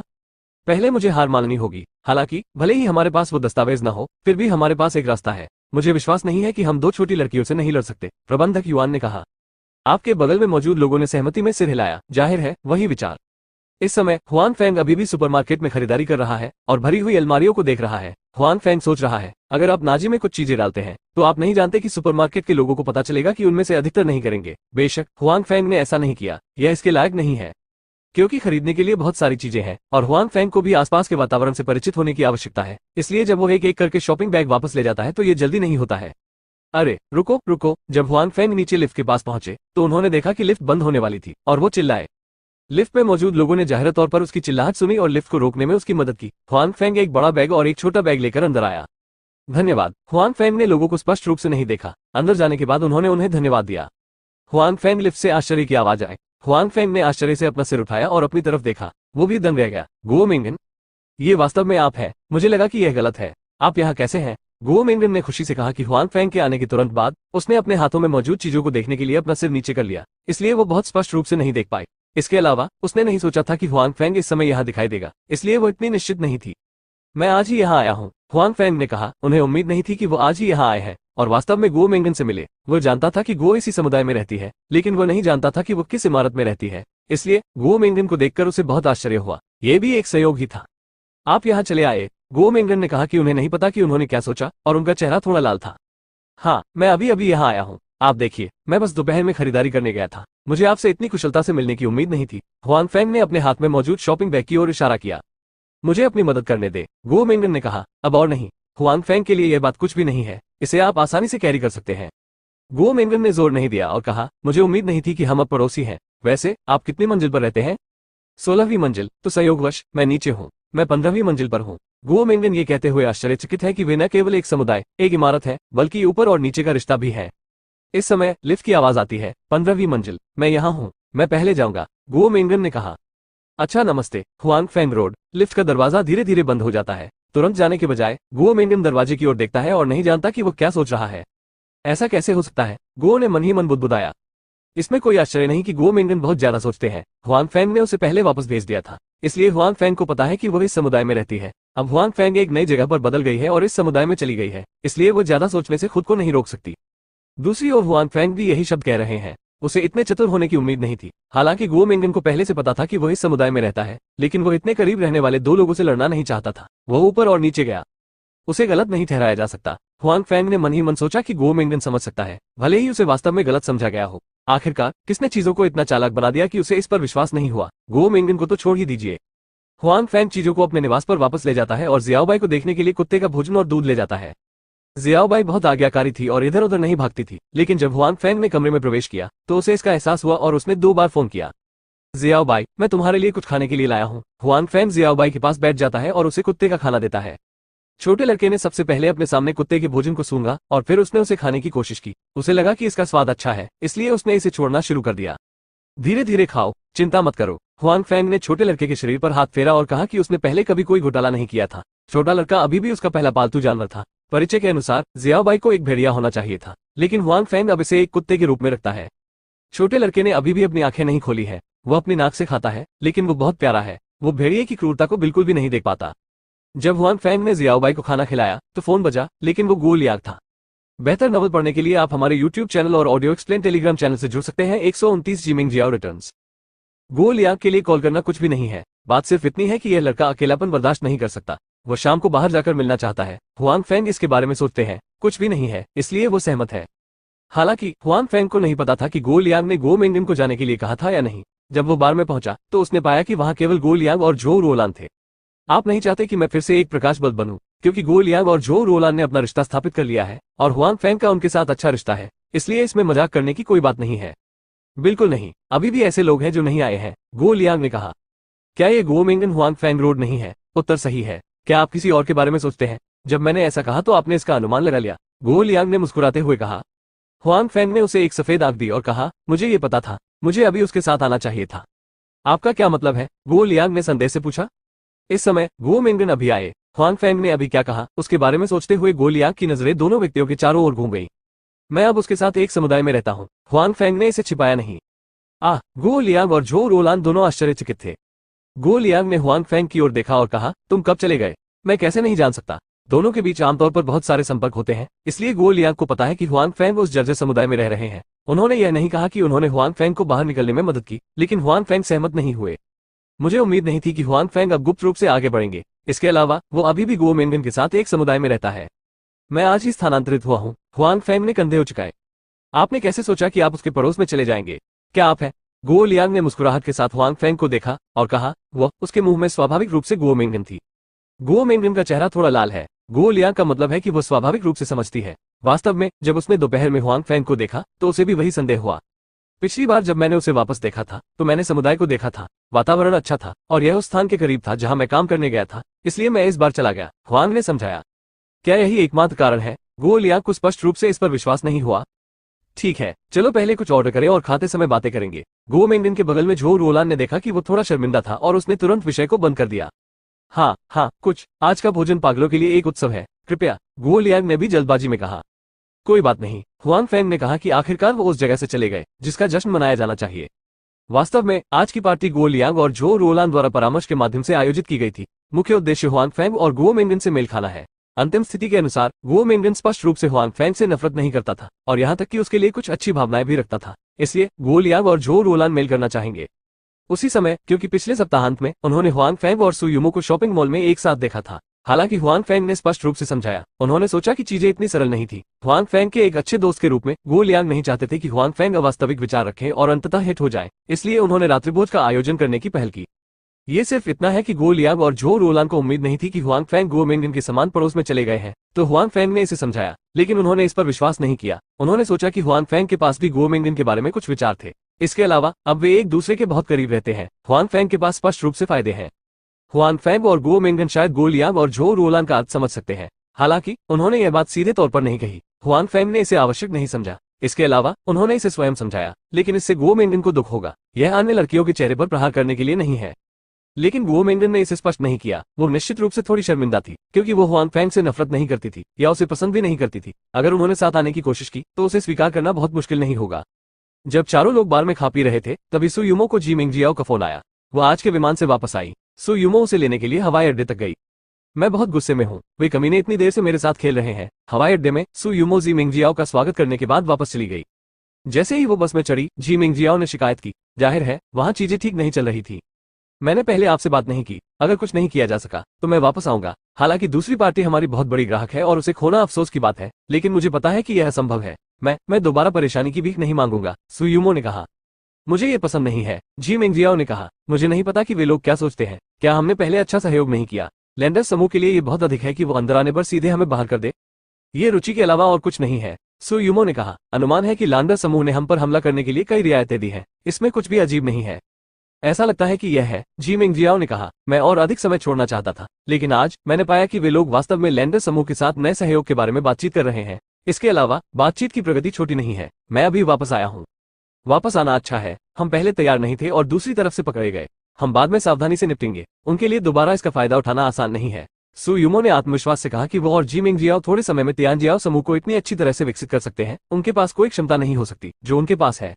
हाँ, इसी तरह, जी मिंगजियाओ ने सकारात्मक रूप से कहा। वैसे मैंने सुना है कि उन परेशान करने वाले लोगों ने हमारे नए उत्पाद शुरू कर दिए हैं। ठीक है, उन्होंने हम में से एक खरीदा और लगभग मिल ही गया, लेकिन समय पर मिल गया और रुक गया, सु युमो ने कहा। ये लोग इतने घृणित हैं कि हमें उनसे लड़ने का मौका ढूंढना होगा। जी मिंगजियाओ कभी भी ऐसा व्यक्ति नहीं रहा है जिसने नुकसान सहा हो और पीछे हट सकता हो। अब उसका इतना बड़ा नुकसान हो गया है तो बिना लड़े कैसे पकड़ी जा सकती है? जब तक हमारा नया उत्पाद सफलतापूर्वक लॉन्च किया जा सकता है, यह उनके खिलाफ एक अच्छा जवाबी हमला है, सु भाषा में मो ने कहा। हालांकि मैं ये भी जानता हूं कि मेरा दिल नरम नहीं है। युमो मेरे साथ शराब पीने जाता है, जी मिंगजियाओ ने कहा। पहले वापस मत जाओ, सु युमो से पूछा। नहीं, सीधे बार में जाओ, जी मिंगजियाओ ने कहा। बेहतर नॉवल पढ़ने के लिए आप हमारे YouTube चैनल और ऑडियो एक्सप्लेन टेलीग्राम चैनल से जुड़ सकते हैं। 130 फिर से उल्टी हुई। सु युमो ने जी मिंगजियाओ के अनुरोध को अस्वीकार नहीं किया। वो ये भी जानती थी कि इस दौरान जी मिंगजियाओ को बाहर बहुत गुस्सा सहना पड़ा होगा। वो एक स्वाभिमानी व्यक्ति थी। अब वो इतनी गुस्से में है तो असहज तो होगी ही। वे भी वापस नहीं गए। इसके बजाय उन्हें सड़क पर एक बार मिला और वे अंदर चले गए। जैसे ही वे अंदर गए, जी मिंगजियाओ ने बहुत सारी शराब का ऑर्डर दिया। सु युमो बेबसी से मुस्कुराई, लेकिन जी मिंगजियाओ के साथ शराब पीने भी गई। हालांकि वो बहुत संयमित थी और बहुत अधिक शराब नहीं पीती थी। जब सु युमो जी मिंगजियाओ के साथ शराब पीने गया तो उसने नहीं पाया कि बार की आंतरिक स्थिति में हुआंग फेंग भी था। दोनों लोगों के बीच की जगह थोड़ी बड़ी थी और बार में बहुत सारे लोग थे, इसलिए उसे दूसरा पक्ष नहीं मिला। गो लियांग और झो रोलान के साथ काम करते समय हुआंग फैंग शराब पी रहा है। वे दोनों अपनी और गो मिंगन की बराबरी करना चाहते हैं। हुआंग फैंग इसे महसूस कर सकते हैं और गो मिंगन इसे महसूस कर सकते हैं। मैं पहले बाथरूम जाऊंगा, तुम जाओ। हुआंग फैंग ने कुछ देर के लिए गो लियांग की गोलियों से बचने का फैसला किया। ये बच्चा। हुआंग फैंग को पेशाब करते देखकर गो लियांग ने यह नहीं कहा कि वो गुस्से में थे। ठीक है, मेंगन अभी भी यहाँ है, झो रोलान ने अपने प्रेमी से कहा। मेंगन, मैं तुम्हें बताऊंगा कि पागल लोग अच्छे होते हैं और तुम अकेली हो, क्या तुम इसके बारे में नहीं सोचती? गो लियांग ने कहा। भाई गो, मेरा मजाक मत उड़ाओ, गो मेंगन ने लाल चेहरे के साथ कहा। झो रोलान ने गो लियांग को यह दिखाने के लिए एक नजर दी कि वो बहुत अधिक दबाव न डाले, बस उन दोनों का मिलान करे। अंत में हुआंग फैंग और गो मेंगन सफल हो सकते हैं या नहीं, यह उन पर निर्भर करता है। गो लियांग को झो रोलान का संकेत मिलता है और वह अब कुछ नहीं कहता है। इसके बजाय गो मेंगन एक तरफ अपने मामलों के बारे में सोचते हुए अपना सिर झुकाए रखता है। दूसरी ओर हुआंग फैंग का वास्तव में मतलब पेशाब करना है। वो गो मेंगन को नापसंद नहीं करता है, लेकिन गो लियांग बहुत आगे तक चला जाता है। अब वो और गो मेंगन एक समुदाय में रहते हैं या ऊपर और नीचे भी जाते हैं। उसके बाद एक दूसरे से मिलना बहुत अजीब होगा। बेशक अगर वे पुरुष और महिला मित्र बन जाते हैं तो वे नहीं बनेंगे, लेकिन जाहिर तौर पर अब नहीं। जब हुआंग फैंग शौचालय से बाहर आए, चलो चलो घृणा करो, अचानक एक महिला अपने बालों के साथ आई और यहाँ रोशनी कम थी। हुआंग फैंग ने अपना चेहरा स्पष्ट रूप से नहीं देखा। जाहिर है दूसरा पक्ष भी बाथरूम जाना चाहता है। जब हुआंग फैंग रास्ते से हटने ही वाला था तब तक बहुत देर हो चुकी थी। दूसरे पक्ष ने सीधे उस पर उल्टी कर दी। जाहिर है महिला ने बहुत ज्यादा शराब पी रखी थी। हुआंग फैंग ने भौहें चढ़ा ली और अपने गंदे कपड़ों को देखा। हाल ही में वो अक्सर दूसरों द्वारा छींटाकशी करते नजर आए। वो सुयुमो हुआ करता था, लेकिन अब वो एक ऐसी महिला है जिसे वो नहीं जानता। हो सकता है महिला ने बहुत ज्यादा शराब पी रखी हो। हुआंग फैंग को उल्टी होने के बाद वो नीचे गिरने की प्रवृत्ति रखती है। हालांकि हुआंग फैंग अपने साथी से असंतुष्ट है, लेकिन वो उसे इस तरह गिरते हुए नहीं देखना चाहती। यह कोई नर्म जगह नहीं है, यदि वो एक सिरे पर गिर पड़ी तो उसे अवश्य चोट लगेगी। हुआंग फैंग तुरंत दूसरे पक्ष की मदद करती है और दूसरे पक्ष को उस स्थान से दूर रखती है जहां उसने अभी अभी उल्टी की थी। सौंदर्य सौंदर्य जागो। हुआंग फैंग ने महिला को अपने शरीर पर धकेलने की कोशिश की। हो सकता है कि महिला को उल्टी हुई हो और उसे आराम महसूस हुआ हो। वो थोड़ी शांत थी। उसने ऊपर देखा और हुआंग फैंग को कुछ संदेह से देखा। जब उसने देखा कि वह एक अजनबी आदमी की बाहों में लेटी हुई है तो उसने अचानक अपनी आंखें खोली और बहुत उदास हो गई। फिर वो अपना हाथ उठाएगी और हुआंग फैंग को थप्पड़ मारेगी। हुआंग फैंग ने जुर्रिया डाली और एक हाथ आगे बढ़ाते हुए कहा, सुंदरी, तुम बिना किसी कारण के किसी को क्यों मारना चाहती हो? हवस के भेड़िए, मेरी चाची ने तुम्हें पीटा। सुंदरी ने देखा कि उसका हाथ दूसरी तरफ से पकड़ लिया गया था और वो संघर्ष करने वाली थी। हालांकि हुआंग फैंग की ताकत उसकी तुलना में नहीं थी और उसने लंबे समय तक संघर्ष नहीं किया। गधे, तुम मुझे जाने दो, नहीं तो मैं किसी को बुला लूंगा। सुंदरी ने देखा कि वो भाग नहीं सकती, इसलिए उसने जोर से धमकी दी। सौभाग्य से बाथरूम में जगह पक्षपाती थी और किसी ने यहाँ की स्थिति पर ध्यान नहीं दिया। तुम इतने नासमझ क्यों हो? पहले तुमने मेरे ऊपर उल्टी कर दी। मुझे लगता है कि तुम नीचे गिरने वाली हो। तुम इतने दयालु हो कि तुम्हें सहारा दे सकते हो। यदि तुम यह नहीं कहोगे तो तुम लोगों को मार डालोगे। ये वास्तव में एक बर्बरता है महिला। मुझे पता था कि तुम मरने वाली हो। आप कैसे कह सकते हैं कि मैं वहशी हूँ? सुंदरी ने हुआंग फैंग को पुकारा।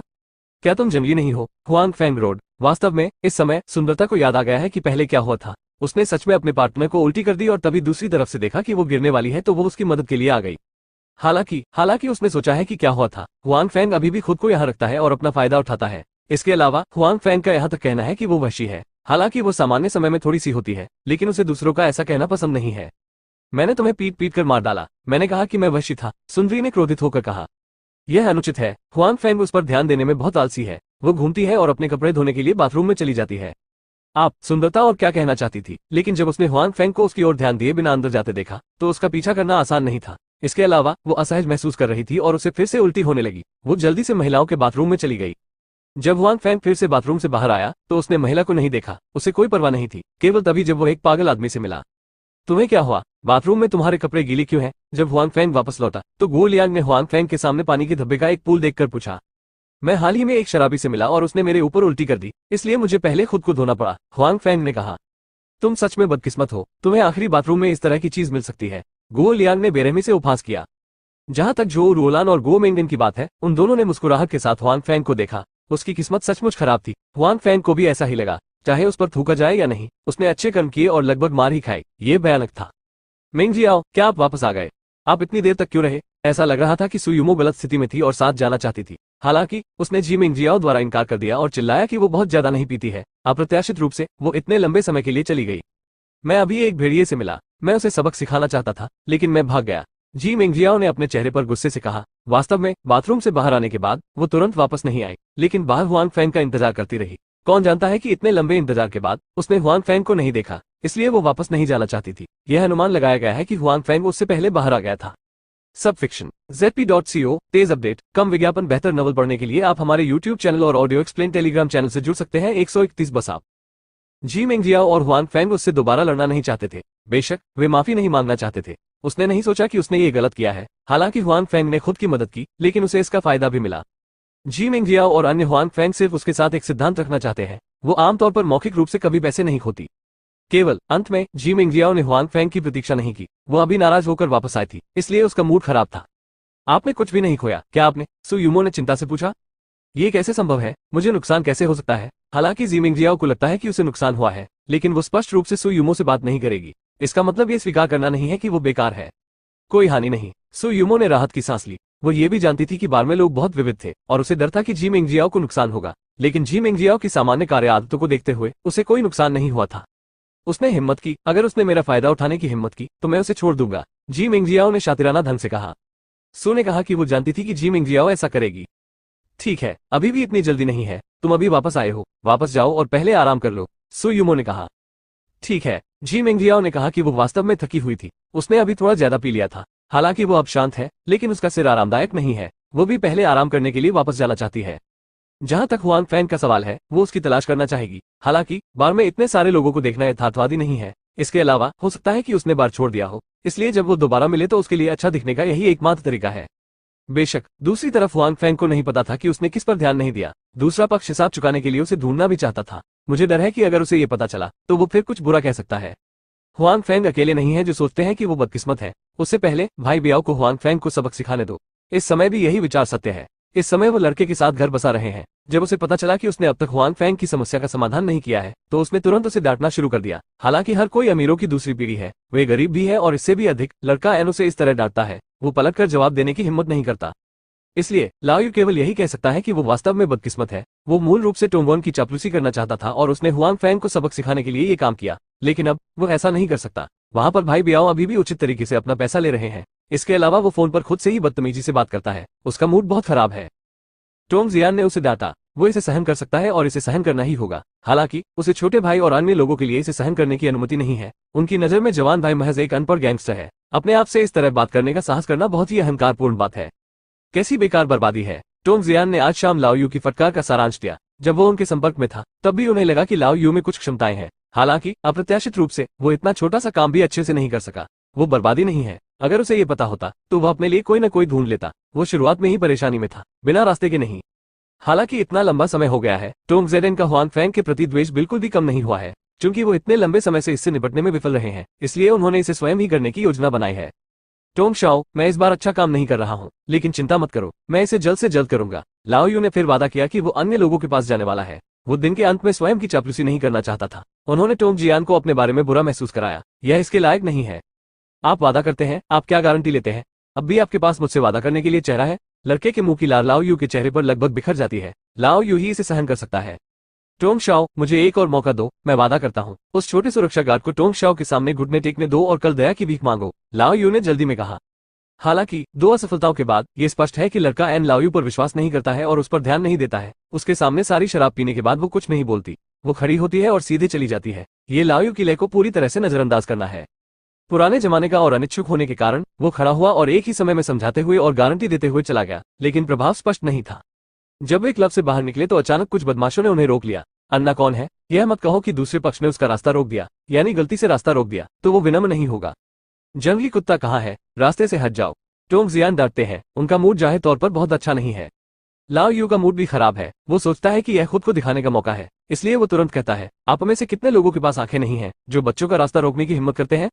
ये भाई बियाओ के अधीन युवक है जो लड़के इन्हें लाओ यू को रोकता है। भाई बियाओ से कार्य प्राप्त करने के बाद उन्होंने इसकी उपेक्षा करने का साहस नहीं किया। ये पता चलने के बाद कि लाओ यू आज यहाँ आएगा, वो कुछ छोटे भाइयों के साथ बाहर इंतजार करेगा।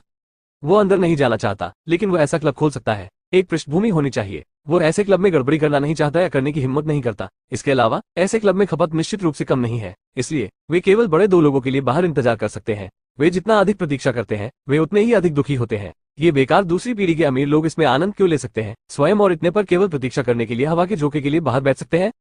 इसलिए जब मैंने बूढ़े जोड़े को देखा तो वो युवक और वो छोटा भाई जिसे वो लाया था समान रूप से परेशान थे, जो ईर्ष्या के कारण हुआ था। युवा मास्टर युवक रोया। अपनी पहचान की पुष्टि करने की कोशिश की। क्या तुम मुझे जानते हो? लाओ यू ने भौहें सिकोड़कर कहा। उन्हें लगा कि इन लोगों ने जानबूझकर रास्ता नहीं रोका है, लेकिन उन्हें उम्मीद नहीं थी कि दूसरा पक्ष वास्तव में उन्हें जानता होगा। ये खोज लाओ यू को और भी अधिक क्रोधित करती है। पहली नजर में ये लोग उस तरह के गैंगस्टर हैं जो धारा में प्रवेश नहीं करते हैं।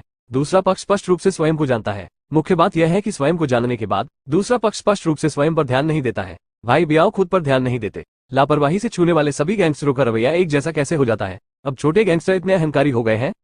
बस मुझे कॉल करो, युवक ने मुस्कुराते हुए कहा। उसने हुआंग फैंग और तियान जून से लड़ने की हिम्मत नहीं की, लेकिन उस पर अमीरों की दूसरी पीढ़ी से निपटने का कोई दबाव नहीं है जो शराब और वासना से खोखली हो गई है। इसके अलावा हालांकि वह अमीरों की दूसरी पीढ़ी बनने के लिए काफी बूढ़ा है, पृष्ठभूमि बस इतनी ही है, वो बदला लेने से बिल्कुल भी नहीं डरता है। नहीं भाई बियाओ। तारांकन वी ये लेख 5 तारांकन जिक्सियाओ तारांकन शो तारांकन नेट से है। ओ अपडेट 4 नया 2 तेज 3 बुलेट फ्री तारांकन विंडो तारांकन। बेहतर नॉवल पढ़ने के लिए आप हमारे यूट्यूब चैनल और ऑडियो एक्सप्लेन टेलीग्राम चैनल से जुड़ सकते हैं। 132 प्यूमा कौन है?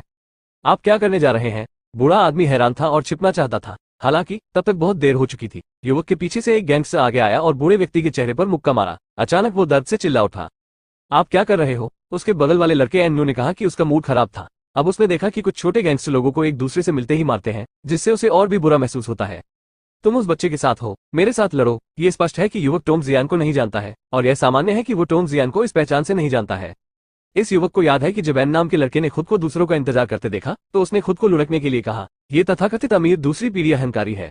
लाओयू के साथ उसे देखकर वे सभी बेकार अमीर दूसरी पीढ़ी है। अब हमें मिलकर लड़ना चाहिए। हिम्मत करो। क्या तुम जानते हो मैं कौन हूँ? अगर तुमने मुझे मारने की हिम्मत की तो मैं तुम्हारे परिवार को मार डालूंगा। एन्नू, लड़के ने कहा कि वो इतना बुरा था कि उसे कभी नहीं पीटा गया था, यहाँ तक कि उसके पिता भी उसे पीटना नहीं छोड़ते थे। अब ये लोग उसे पीटना चाहते हैं, यह अनुचित है। मुझे अपने परिवार को मारने का डर है। हाँ, युवक हंसा और फिर अपने छोटे भाई के बाहर निकलने का इंतजार किए बिना उसने अपना पैर उठाया, टॉम जियान के पेट में लात मारी और उसे जमीन पर गिरा दिया। जाहिर है उसे टॉम जियान को खतरे की परवाह नहीं थी। तुम मर रहे हो, खांसी। टॉम जियान का शरीर पहले से ही कमजोर था। युवक द्वारा जमीन पर लात मारने के बाद वो कुछ देर तक उठ नहीं सका और दर्द से उसका पेट भर गया। हालांकि वो अभी भी युवक को मुंह में धमकी दे रहा था। तुम मर गए, तुम मर गए। ये स्पष्ट है कि लाओ यू ने टॉम जियान की स्थिति देखी थी। ये छोटे गैंगस्टर टॉम जियान से भी लड़ने की हिम्मत करते हैं। यदि वह आना चाहता है तो उसे मरना होगा। टॉम जियान की पृष्ठभूमि की तुलना उनसे नहीं की जा सकती। इसके अलावा इतना बड़ा नुकसान झेलने के बाद टॉम जियान इन लोगों को जाने नहीं देगा। हालांकि ऐसा करना अच्छा है। हालांकि मुझे नहीं पता कि ये लोग कौन हैं। अब जब मैंने खुद को पीटा है तो मुझे उम्मीद है कि वे बदला लेंगे। क्या हम मर गए? हाँ भाइयों, वे कहते हैं कि हम मर गए हैं। युवक को इसकी बिल्कुल भी परवाह नहीं थी। वो अपने छोटे भाई पर हंसा और लाओयू और टोमविन से कहा, यदि आप चाहते हैं कि हम मरे तो हम पहले आपको मरने देंगे। मुझे अच्छी लड़ाई दो। उन छोटे भाइयों को भी इन दो लोगों की धमकी की परवाह नहीं है। जब वे आए तो भाई बियाओ ने कहा कि जब तक कोई मानव जीवन नहीं था, इसलिए उनके युवाओं के बोलने के बाद कई छोटे भाई लड़ रहे थे और बूढ़े दो पर लात मार रहे थे। लाओ यू की हालत बहुत दयनीय है। उसके मुंह के कोनों से खून बह रहा है। उसकी नाक वैसी ही है। उसका चेहरा काला और नीला है, विशेषकर उसकी आंखें। ये राष्ट्रीय खजाने को पकड़ने वाला है। उनके पेट पर काफी काले निशान पड़ गए हैं। अब पूरा व्यक्ति अपना सिर पकड़कर एक साथ झुक रहा है, लेकिन उसका मुंह पहले जैसा सख्त नहीं है। वो रहम की भीख मांगने लगा है। और उसके बगल में लड़का एन, और वो वास्तव में दुविधा में है। लड़के एन की स्थिति उससे ज्यादा बेहतर नहीं है। वो इतना दुखी कभी नहीं हुआ। वो शीर्ष 2 समृद्ध पीढ़ियों का जीवन जी रहे हैं। उसे इतना नुकसान कब हुआ? उसे इतनी बुरी तरह पीटा गया, इसलिए वो बड़े होने से पहले इसे सहन नहीं कर सकता। वो लंबे समय तक इन लोगों को अपने मुंह में धमकी देने से डरता रहा और रहम की भीख मांगता रहा। ये सिर्फ इतना है कि युवक और उसके छोटे भाइयों ने स्पष्ट रूप से अच्छा समय नहीं बिताया। उन्होंने दया की उनकी गुहार तब तक नहीं सुनी जब तक वे केवल जमीन पर गुनगुना नहीं सकते थे और छिप नहीं सकते थे। वे रुक गए। युवक ने अपने आदमियों को रोका और बूढ़े आदमी के चेहरे पर पैर रखकर कहा, यह मत सोचो कि कुछ बदबूदार पैसे होना बहुत अच्छी बात है। मैंने तुम्हारी दूसरी पीढ़ी से भी अधिक लोगों को पीटा है और मैं तुमसे बुरा नहीं हूँ। भविष्य में मैं अपनी आंखों में एक उज्ज्वल स्थान रखूंगा। किसी को डराया या धमकाया नहीं जा सकता। हालांकि उस युवक ने तियान जून और हुआंग फैंग के साथ लड़ने की हिम्मत नहीं की, लेकिन उसने कम लड़ाई नहीं की और अमीरों की दूसरी पीढ़ी के लिए लड़ना पसंद किया। इन लोगों के पास कोई कौशल नहीं है और ये डरपोक हैं। इसके अलावा जन्म लेते ही उनका जीवन अच्छा हो जाता है। उसके मन में ईर्ष्या है, तो एक बार जब भाई बियाओ में अमीरों की दूसरी पीढ़ी की कोई सूची होती है तो वह हमेशा बहुत सक्रिय रहता है और लड़ने के लिए तैयार रहता है। ये भी बहुत भारी है। बेशक कोई भी नहीं मारा गया है। यह विडंबना है कि जिन लोगों को उसने पीटा उनमें से कई लोग लाओ यू के साथ संघर्ष में थे, जिन्होंने बियाओ को दूसरे पक्ष को सबक सिखाने के लिए कहा था। लेकिन अब उन्होंने यह नहीं सोचा कि उन्हें बियाओ के लोगों ने सिखाया था। मेरी आंखें नहीं है, मुझे नहीं पता कि मैंने किसे नाराज किया है। मैं इस पर बाद में ध्यान दूंगा, लाओ यू ने टेढ़े मुंह से कहा। आपको बताना ठीक है, युवक ने कहा कि वो लाओ यू को उनकी ताकत बताने जा रहा है। यदि लाओ यू को अंततः हरा दिया गया और उसे पता नहीं चला कि कौन लड़ रहा है, तो लाओ यू को भी उनकी ताकत का पता नहीं चलेगा। मैं प्यूमा के साथ हूँ, युवक ने कहा। तुमने भाई बियाओ से फोन पर बात करने की हिम्मत की। भाई बियाओ बहुत गुस्से में है, इसलिए मैं तुम्हें सबक सिखाता हूँ। तुम्हें बता दूं कि हर कोई तुम्हें अपमानित नहीं कर सकता, और यह मत सोचो कि तुम नीचा देख सकते हो। यदि आपके पास कुछ खराब पैसे हैं तो हम पर। भाई बियाओ, यह वही है। लाओ यू ने भाई बियाओ की 18 पीढ़ियों के पूर्वजों को एक साथ नमस्ते कहा, लेकिन उसने अपने मुंह से कुछ भी कहने की हिम्मत नहीं की। उसे पिटाई का डर था। बेशक इसका मतलब यह नहीं है कि वह इसे जाने देगा। सच कहूं तो मुझे उम्मीद नहीं थी कि भाई बियाओ सचमुच खुद को सबक सिखाएंगे। उनका हौसला छोटा नहीं है। मैं पहले सचमुच उसका तिरस्कार करता था। जाने कि आप किसे अपमानित कर रहे हैं। अपनी आंखें उज्जवल रखें और आज आपको जाने दें। यदि आपने अगली बार भाई प्यूमा से इस तरह बात करने की हिम्मत की तो हम आपको खो देंगे। हम एक हाथ, एक पैर या कुछ और खो देंगे, युवक ने कहा। और तुम भविष्य में कुछ मत कहना, नहीं तो मैं आसानी से क्रोधित हो जाऊंगा, युवक ने फिर लड़के के चेहरे पर पैर रखकर कहा।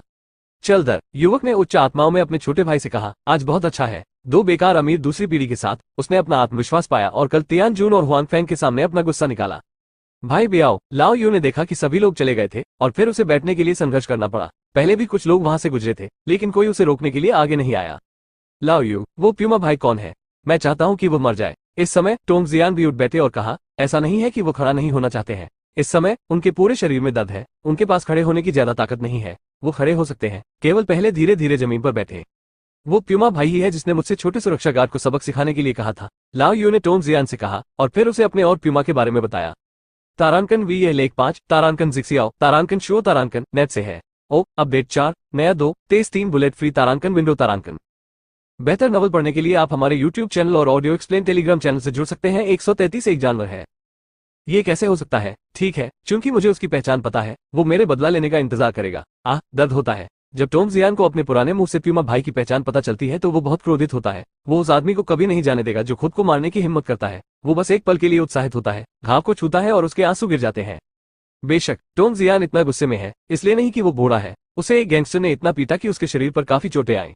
ये शर्म की बात है कि उन्होंने इसे आगे बढ़ा दिया, इसलिए उसने भाई बियाओ को कुछ रंग दिखाने का फैसला किया है। इसके अलावा इस बार वो ज्यादा हल्के भी नहीं होंगे। आखिरकार उसे पहली बार इतना बड़ा नुकसान हुआ था, वो इसे जाने नहीं दे सकता था।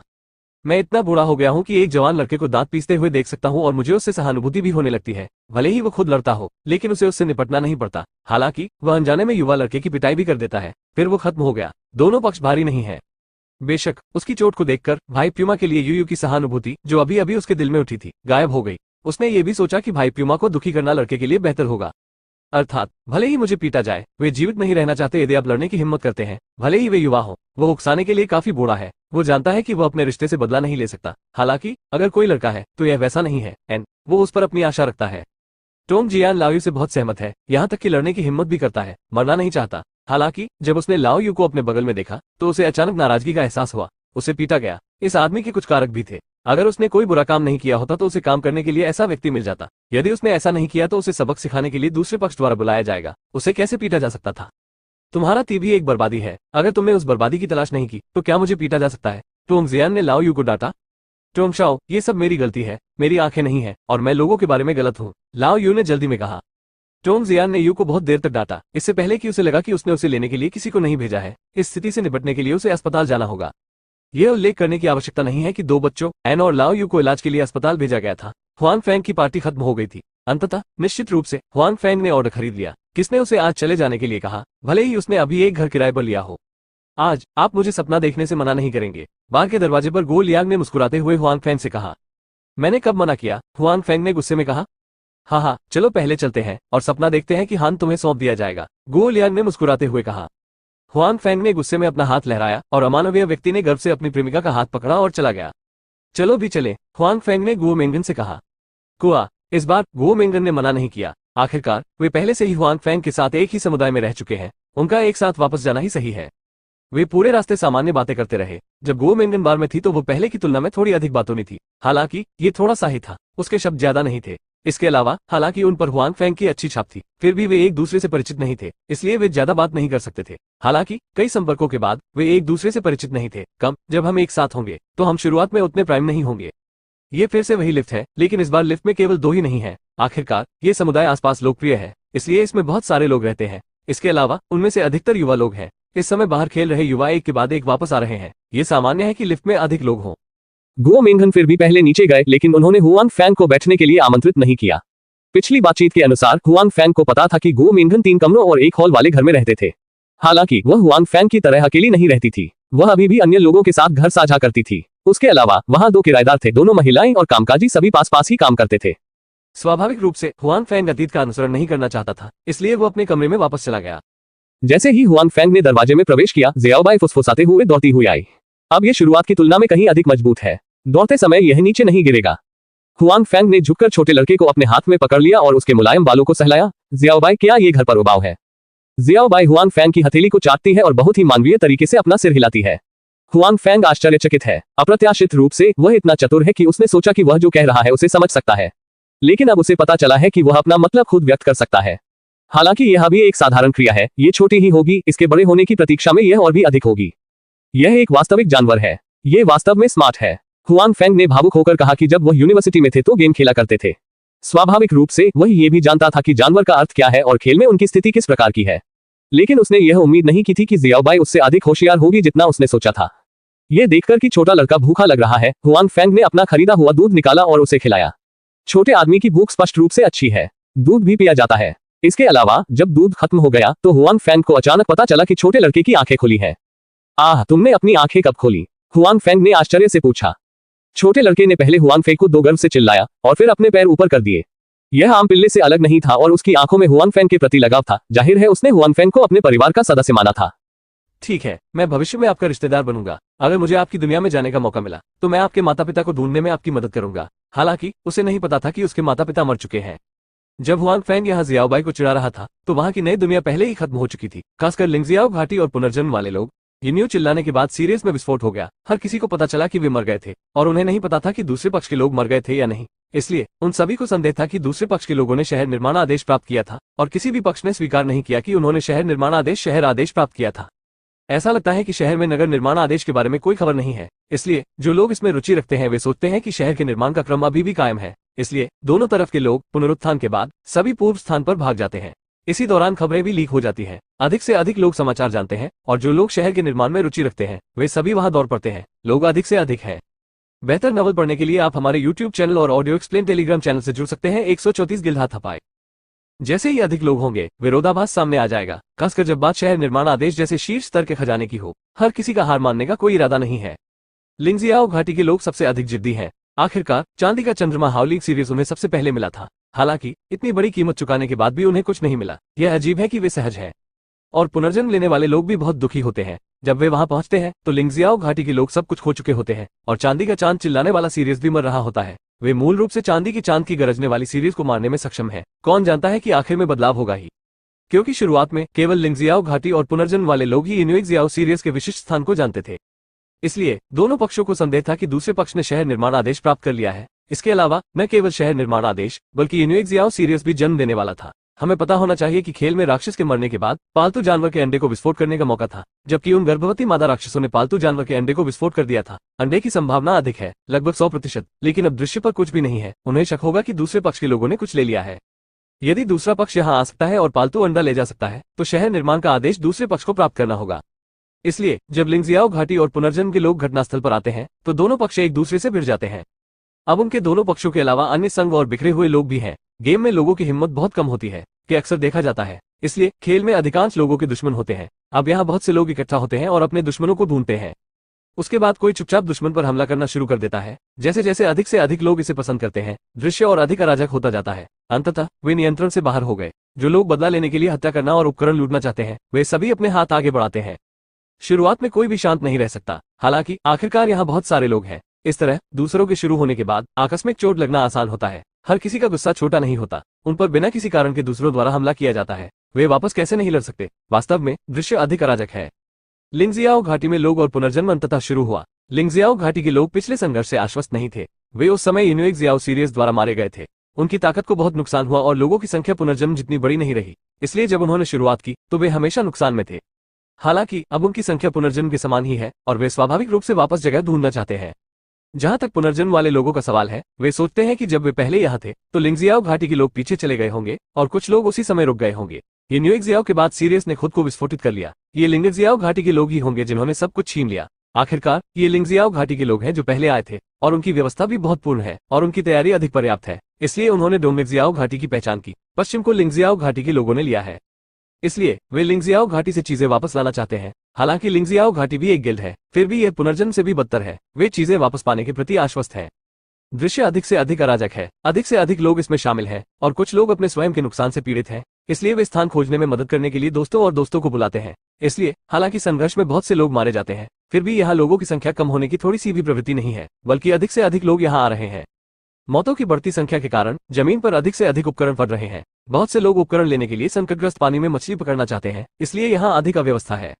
अंत में शहर के निर्माण के आदेश के कारण हुआ संघर्ष नई दुनिया में पहली बड़े पैमाने पर गिल्ड लड़ाई बन गया, जिसमें कई गिल्डों ने भाग लिया। कई खिलाड़ियों की मृत्यु हो गई, उनके रैंक और उपकरण खो गए, कुछ की एक से अधिक बार मृत्यु हो गई और अधिक हार गए एक स्तर से अधिक। जब अराजकता समाप्त हुई तो पूरे खेल में खिलाड़ी औसतन एक स्तर नीचे गिर गए। ये देखा जा सकता है कि इस हाथापाई का बहुत बड़ा प्रभाव पड़ा है।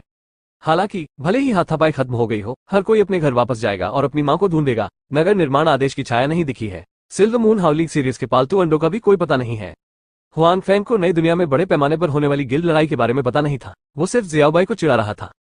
हुआंग फेंग को लगता है कि जियाओबाई वास्तव में स्मार्ट है। हालांकि वो बड़ा नहीं है, फिर भी वो अपनी आंखें खोलता है। हालांकि वो वास्तव में स्मार्ट है। वो उनकी सभी बातें न केवल समझ सकता है, बल्कि उसका अर्थ भी स्पष्ट रूप से व्यक्त कर सकता है। कभी कभी उसके चेहरे पर समृद्ध भाव होते हैं, जो हुआंग फेंग को आश्चर्यचकित कर देता है। वो इसे केवल जियाओबाई के रूप में संक्षेपित कर सकता है। ये जानवर है। कुछ देर तक छोटे लड़के के साथ खेलने के बाद उसे नींद आ रही है। उसके बाद वो हुआंग फेंग के बिस्तर पर चढ़ जाता है और सो जाता है। हुआंग फेंग जियाओबाई को देखता है, जो उसके बगल में सो रही है। ये लड़का वास्तव में इसका आनंद लेता है। हालांकि हुआंग फेंग का खुद पर कोई प्रभाव नहीं है। वैसे भी वो रात में ध्यान करता है, जब तक कि छोटा लड़का खुद को परेशान न कर ले। अगली सुबह जब हुआंग फेंग ध्यान से उठे तो उन्होंने बगल में देखा। ये स्पष्ट था कि छोटा लड़का पहले ही जाग चुका था और चौड़ी आंखों से खुद को देख रहा था, लेकिन वो बहुत समझदार लग रहा था और उसने उसे परेशान नहीं किया। अब उसने देखा कि वो जाग रहा है तो वो उसकी जाग पर चढ़ गया और उसके पेट की ओर इशारा किया। छोटा आदमी भूखा है। हुआंग फेंग अपना और जियाओबाई का नाश्ता तैयार करने के लिए नीचे गए। कल की खरीदारी के लिए धन्यवाद। उन्होंने बहुत सारी चीजें खरीदी, अन्यथा उनके पास खाने के लिए पर्याप्त नहीं होता। रात के खाने के बाद हुआंग फेंग काम पर चले गए, क्योंकि उन्हें जियाओबाई और शहर बनाने का आदेश मिला और उन्होंने अपना नया निवास स्थान बदल लिया। हुआंग फेंग अच्छे मूड में थे।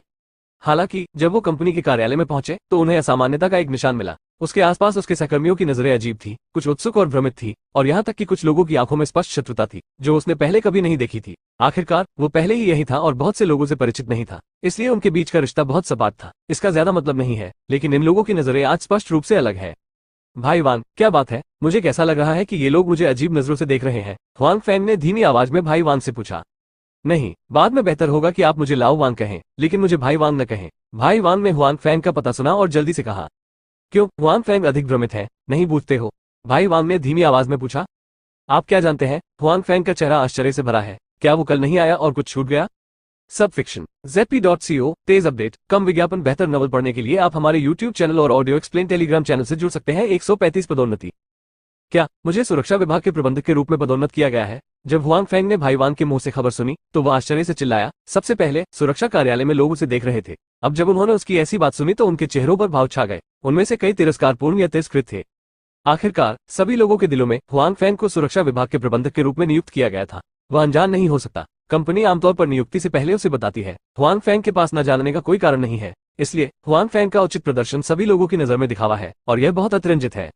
हुआंग फेंग ने अपने आसपास अन्य सुरक्षा गार्डों की नजर पर भी ध्यान दिया। वो शर्मिंदा था। फिर उसने भाई वांग से दोबारा पूछा, भाई वांग, आप कहां से हैं? मेरा मजाक मत उड़ाओ। मैं मैनेजर के पद पर कैसे पदोन्नत हो सकता हूं? तुम सच में नहीं जानते? भाई वांग ने भी संदेह से पूछा। हालांकि हुआंग फेंग कल नहीं आए थे। भाई वांग घर पर आराम कर रहे थे, लेकिन उन्हें इसके बारे में सब पता था। ऐसा कोई कारण नहीं है कि हुआंग फेंग को नहीं पता था। वास्तव में भाई वांग को खबर पता है, या अन्य सुरक्षा गार्ड खबर जानने के बाद उन्हें फोन करते हैं। हाल ही में हुआंग फेंग को भाई वांग के साथ जाने के लिए किसने कहा? उन्होंने भाई वांग से हुआंग फेंग की स्थिति के बारे में पूछा। वे जानना चाहते थे कि हुआंग फेंग क्या कर सकते हैं या उनकी पृष्ठभूमि क्या है। इस अवधि के दौरान हुआंग फेंग के बारे में भाई वांग की समझ निश्चित रूप से जानती है कि हुआंग फेंग की कोई पृष्ठभूमि नहीं है। वो सिर्फ एक साधारण कॉलेज ग्रेजुएट है। ये कहना कि हुआंग फेंग दूसरों से बेहतर है, यानी उनकी शिक्षा पृष्ठभूमि। हालांकि उनकी शिक्षा पृष्ठभूमि सुरक्षा के करियर में महत्वपूर्ण भूमिका नहीं निभाती है, इसलिए लोग अभी भी भ्रमित हैं। लेकिन भाई वांग को पता है कि हुआंग फेंग और सु यूमो हाल ही में करीब आ रहे हैं। इसका मतलब यह नहीं है कि उसे हुआंग फेंग और सु यूमो पर संदेह है। आखिरकार यह असंभव है। उनके बीच पहचान का अंतर बहुत बड़ा है, लेकिन अगर कुछ नहीं है तो पूरे दिन नेताओं का अनुसरण करके उनका समर्थन प्राप्त करना आसान है। इसके अलावा हुआंग फेंग परसों रात की पाली में थे, उस समय उन्होंने भी महान योगदान दिया। सु यूमो पर हुआंग फेंग की अच्छी छाप है, इसलिए हो सकता है कि इसी कारण से हुआंग फेंग को पदोन्नत किया गया हो।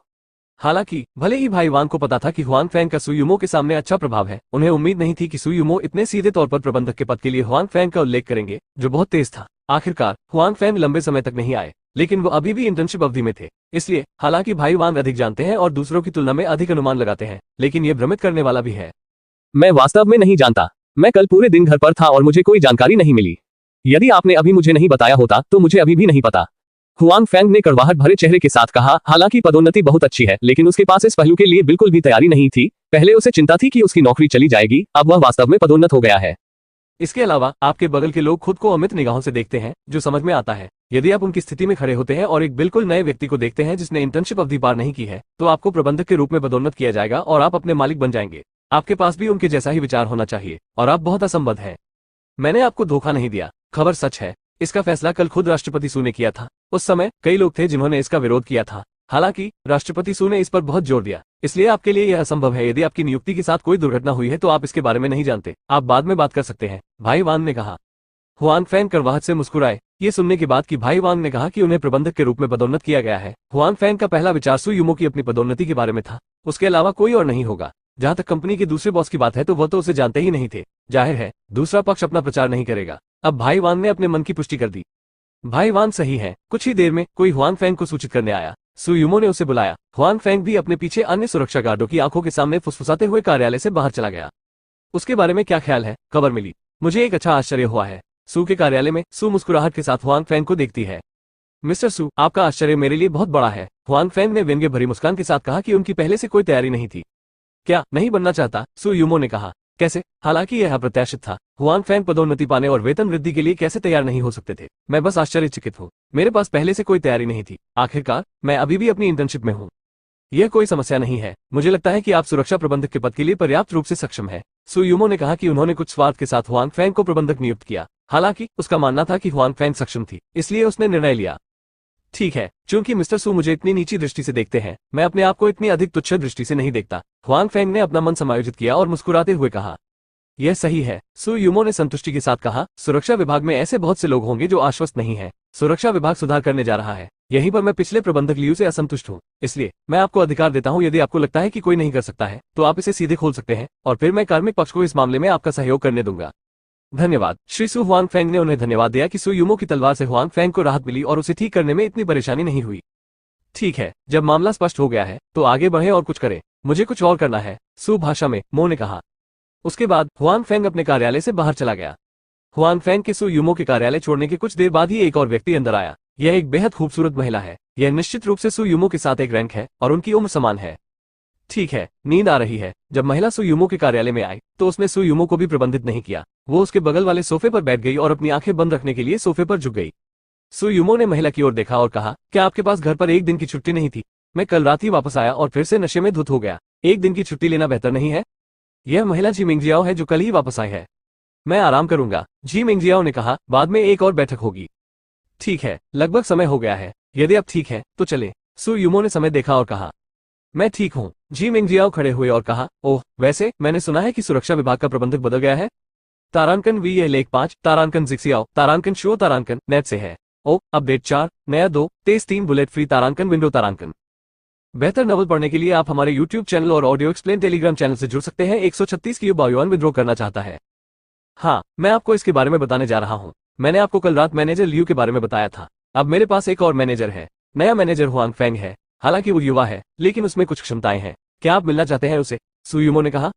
नहीं, मुझे आपके दृष्टिकोण पर विश्वास है। चलो पहले बैठक में चलते हैं। जी मिंगजियाओ ने कहा कि सू यूमो के लिए उसे अभी भी बहुत भरोसा है और उसे देखने की कोई जरूरत नहीं है। वैसे भी बाद में मिलने के मौके मिलेंगे। ठीक है, जो कुछ भी, सू भाषा में मो ने कहा। ठीक है, मैंने तुम्हें धोखा नहीं दिया, मैनेजर हुआंग। जब हुआंग फैंग कार्यालय लौटे तो भाई वांग ने उनसे कहा। हुआंग फैंग ने सिर हिलाया और स्वीकार किया कि हालांकि खबर अप्रत्याशित थी, फिर भी हुआंग फैंग बहुत खुश थे। पदोन्नत होने पर वो स्वाभाविक रूप से खुश थे। हालांकि उसने स्टोरेज बॉक्स जीत लिया, लेकिन वो भविष्य में कभी भी सामान्य नहीं होगा। हालांकि उनका मनोविज्ञान अभी भी बहुत अधिक नहीं बदला है, इसलिए उनका मूड बहुत अच्छा है। बहुत पहले झांग यून यहाँ आए थे। उसने पहले हुआंग फैंग को बधाई दी और फिर उसे नए कार्यालय में ले गई। आखिरकार वो अब प्रबंधक है। इस ऑफिस में हर वक्त रहना नामुमकिन है। उसके पास पहले से ही अपना कार्यालय हो सकता है। उज्जवल कार्यालय को देखकर और जहां प्रबंधक लियू एक बार बैठते थे, वहां बैठकर हुआंग फैंग को बहुत अच्छा महसूस हुआ।